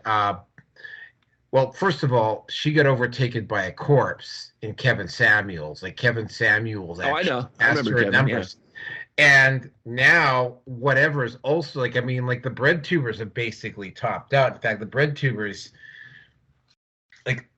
David Pakman and Kyle Kalinske and Hassan Piker, and a lot of them are now starting to lose subscribers because, again, they basically propagandized the lie, and they got caught doing it. Right. But what I'm saying now is that they're just doing more of the same. That's why we can't get the truth about these drones, is because everybody's so used to pushing out the propaganda and the lies that, their knee-jerk reaction is, we need to lie to the public. Well, the public's not going to buy it. And the reality is that the reason Trump was elected was because it was a pressure release valve, because the country was about to tear itself apart. And the thing is, we're not out of the woods yet. Trump hasn't taken office, and nobody's been able to determine whether or not he's going to follow through on what he says, or if it's going to be more talk like it was in 2016, right? So, and if it's more talk like it's 2016, everybody's going to turn on Trump, and all they've done is kick the can of civil war down the road. And so, and if there's a civil war in the United States, the dollar goes to zero, and all these rich people lose their wealth, and the entire Western world falls into the shitter. Oh, not just the Western world, all of the U.S. And I keep telling people internationally, it's the U.S. Navy that is patrolling the sea lanes. Right, but what I'm telling you is that, Russia, for example, Russia doesn't give a shit about SWIFT. They don't give a shit about the U.S. dollar anymore because of sanctions. They've got their own credit card system. They've got their own trade settlement system. They've created a whole system to get around U.S. sanctions. And as a result, the Russian economy has been growing for the last 6 years rather than contracting. And China's getting ready to jump on board as well. So, I mean, if the dollar fails for whatever reason and they're able to get us into civil war, and the Western world, like you said, Europe, everybody starts taking a dump. I mean, it's going to blow up in everybody's faces. All these people who were rich before, they're going to lose their ass because their money isn't going to be worth anything. Absolutely. Rircyn. Sorry, I don't mean to cut you off. No. I got to go anyway because it's late for me. But thanks again, guys. I'll talk to you later. All right. Rircyn, it's just going to be you and me from this point forward. So, drones over New Jersey. Yeah, Merry Christmas, DDJ. Oh, yeah, by the way, it is 12/29. Merry Christmas, everybody. So, Rircyn. Yeah, I'll be honest with you. I'm not paying very much attention to this. In fact, I'm going out of my way to ignore it. There's highly likely, and there's so much going on, so much excuse me, duplicity. You've got the deep state with what I believe to be the white hats and the psychological warfare, and this side's saying this and that side is saying this, and excuse me, I don't know. I honestly don't know. I have no opinion on this matter in any way, shape, or form. And it's not that I don't care. I have some degree of interest, but where? Like, I suppose through the process of elimination, I can at least eliminate who I'm not going to trust, which is going to be the mainstream media, whether it's south of the border, south of the 49th, north of the 49th, doesn't matter. I don't trust the news anymore. I really honestly don't. You really need to be a contrarian, and whatever they're saying, well, you need to take a look and see what they're doing, and really what should you be doing, which is the opposite of whatever it is. Doesn't matter. Take your pick. So there's that. And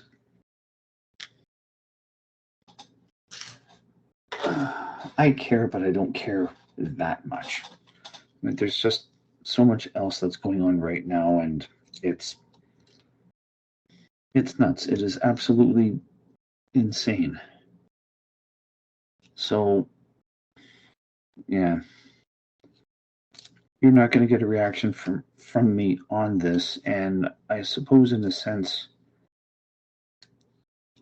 that I'm going to, and this really won't surprise you, my friend, considering that I'm becoming more interested in Stoicism. I mean, honestly, at the end of the day, this is something that I have no control over. None of us do. I mean, if there was, as DDJ had hinted at, if there was going to be some sort of a attack on New York City, you can call me a cold-hearted bastard for saying this, but I saw a picture of some permanent residents, migrants, whatever, who are going to be doing their best to protest against, being moved out. If New York City ends up getting cleaned out, shall we say, I'm not going to be upset by it.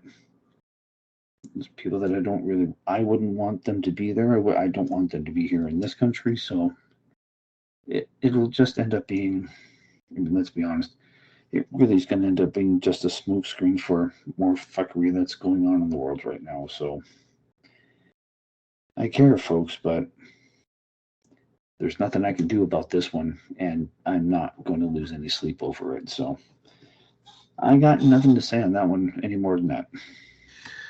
Okay, I have a topic 7. Chauvin, yeah, this is interesting. So you do want to do it? Okay, then we'll do it. All right. Because I was like, okay, well, yeah, we'll do it if we're still in the mood. If we go too long or whatever. If you don't want to, that's fine. Okay, no, we'll do it, but it'll be a very quick one. Because we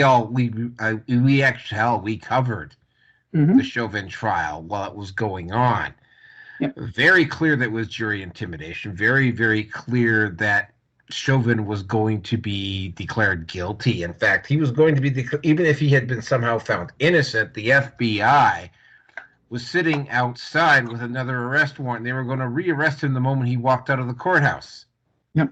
So, I mean, you had politicians, Democrat politicians, by the way, knowingly interfering in the trial process. Everything about, I have a video up at BitChute that has been seen by something like 7, which for me is quite a few, about 700 people. Nice. Which is the other footage from the other police officer that was on the scene arresting George Floyd. And yet you could clearly see that George Floyd took a shitload of because he didn't want to get caught with it in his position. He took a shitload of drugs before he got caught, right? Like you could see some stuff in the back of his fucking mouth, right? And you could see him saying, repeat like multiple times before he's even taken down, that I can't breathe, right? So he's already high as a fuck. And I can clearly, and it's somebody who was actually stupid enough to argue this with me. It's like, can you not see that he's higher than a fucking kite? And it's like, well, no, bro, no, he's not. And this is somebody on this, by the way, was somebody on Twitter. By the way, the old Twitter, I posted this up when I downloaded this to BitChute. I posted this up at Twitter 3 times, and then all of a sudden Twitter just blocked it. This is the old Twitter, by the way. This is pre-Elon Musk. That video all by itself, because I mean, at that one point you could see the cops, because he was concerned, he was claustrophobic, and he was concerned about being stuck in a confined space, and the cops, being the massive racists that they are, offered to open the windows up for him, because that's what racist cops do, right? Yeah, just don't care for them naggers. Yep. And he wouldn't get in the car, and he was resisting when they put him in. And he said at least 4 or 5 times, I can't breathe, right? Yeah. So it was like, and of course, the 2 women that were riding with him, the big bad racist cops let those 2 women walk, right? Another topic that is not discussed. There were 2 other women, and they were black women. There were 2 other black women in that car. And the cops allowed those 2 to walk unmolested. Just let them walk away. So, there's enough stuff going on. And of course, they also tried this with Rittenhouse. Like, they tried to intimidate the jury. They actually sent goons to the Rittenhouse trial in an attempt to intimidate the people in the jury by making enough noise outside, only to have a mob of counter-protesters show up. I mean, they tried literally everything to try to get the same type of verdict for Rittenhouse. Here's the thing. Rittenhouse didn't even shoot any black people. No, and Rittenhouse's problem was he was a Second Amendment kind of person. Oh, no. Rittenhouse's problem is that he ended up shooting a couple of people, and both ended up being pedophiles. Or, sorry, possession of kiddie porn.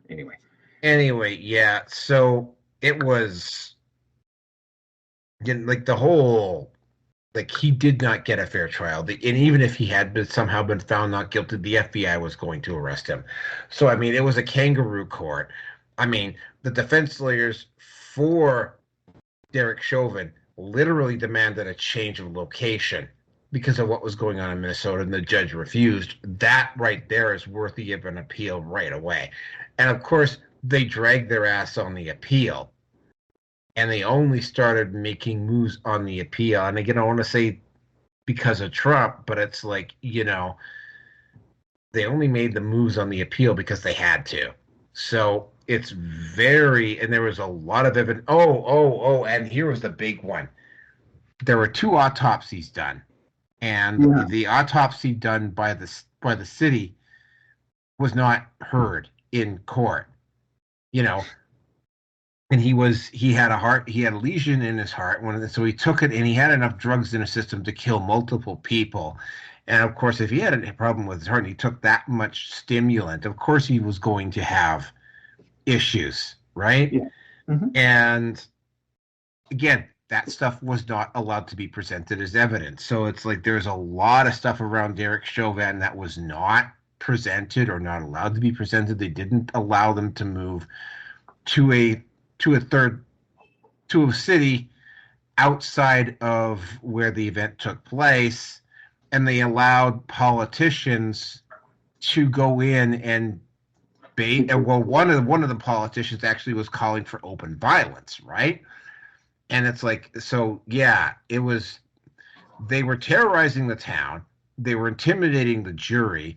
They were not allowing the defense to give proper. It's like, yeah, no kidding that there was going to be another trial. It looks like there is going to be another trial, and this time they're going to make goddamn certain that the protesters aren't able to do with anything. They certainly got to make sure that there's no politicians there to sway things. And they are definitely going to be keeping an eye on the FBI, making sure they don't get the chance to grandstand on the possibility that Derek Chauvin is found not guilty. Yeah. So yeah, he does have a new trial coming. We all knew that when we covered this, there's probably going to be a new trial on, and it looks like it took a little while longer than expected, but there is going to be a new trial. And Rircyn, take this topic and this show out.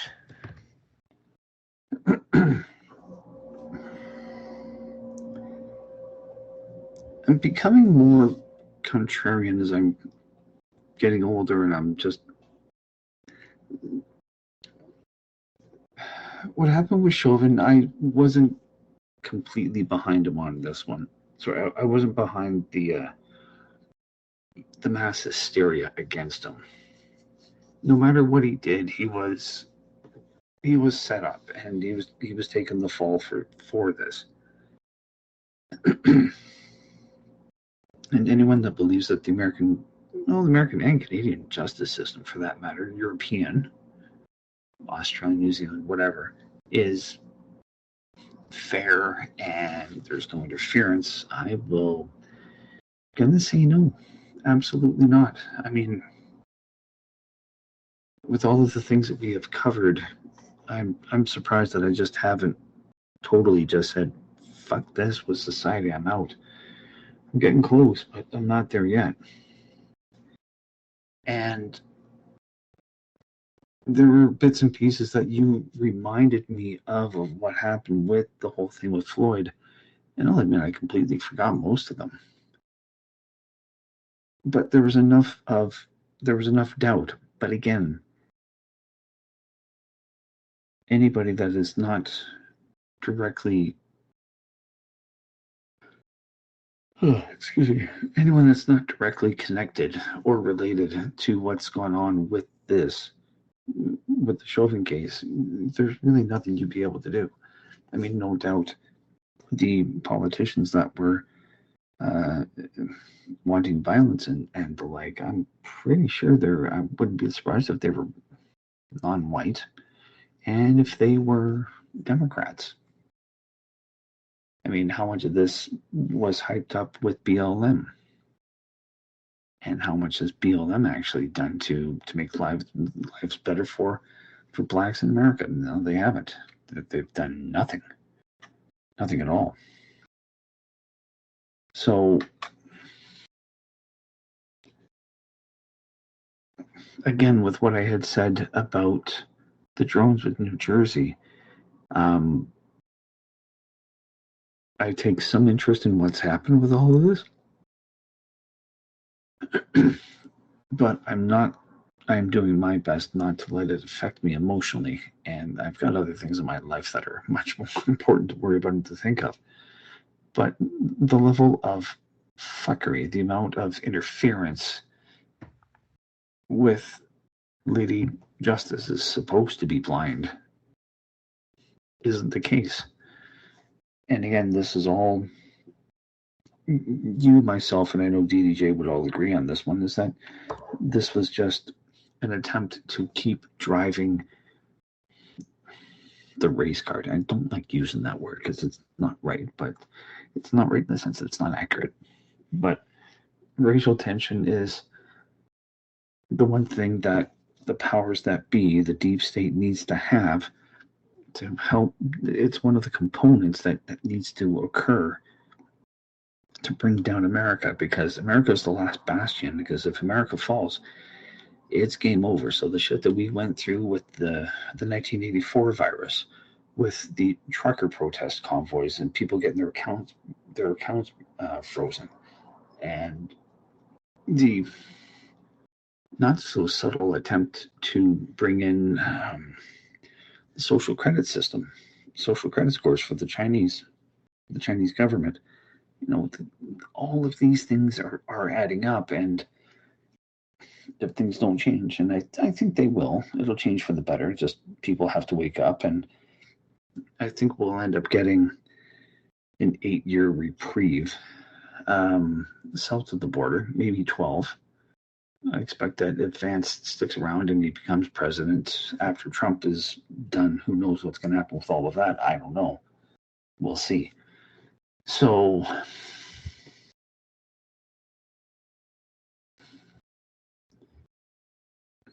I don't remember which.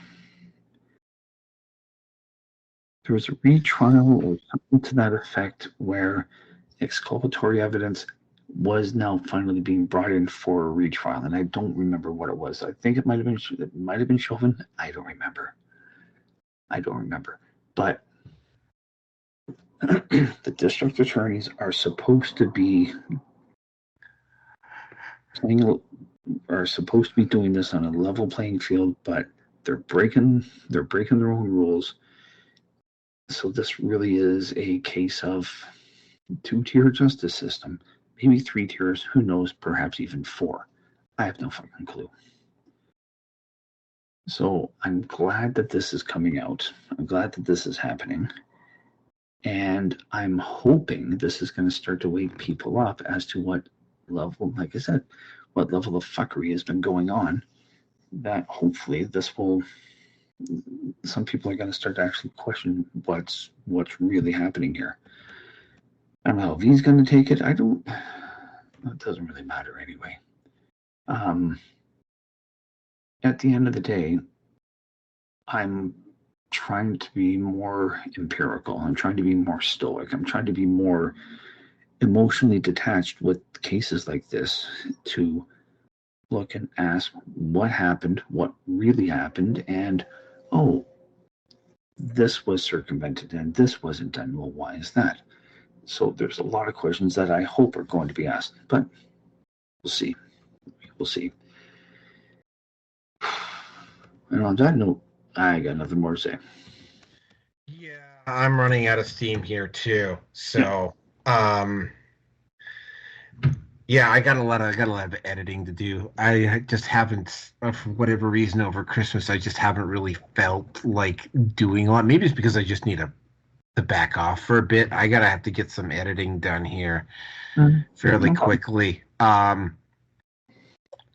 So yeah, just keep in mind, people, 4/16 is going to be the year in review. I'm going to spend the next few days. I can think of a few topics right off the top of my head. I'm not gonna like go through an entire year's worth of RPN and like put every topic down. I'm gonna like look for the major topics. We're gonna cover those briefly, but yeah. So the show on the, by the way, Merry Christmas, Rircyn. And you as well, my friend. On the 29th, we're gonna do the year in review, and then on the 5th is what we do. We gotta go in. We're gonna project into what's gonna happen for 2025. That's also going to be an interesting show.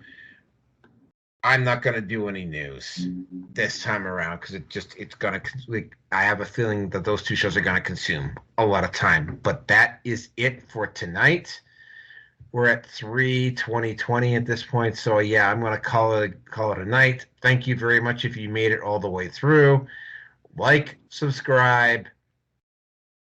But mostly subscribe, and it's like, by the way, it's like I got to start making an reminder. The aim on this for me is to get to the point where I'm basically able to just live stream, make a living just off of the video content. That's the goal.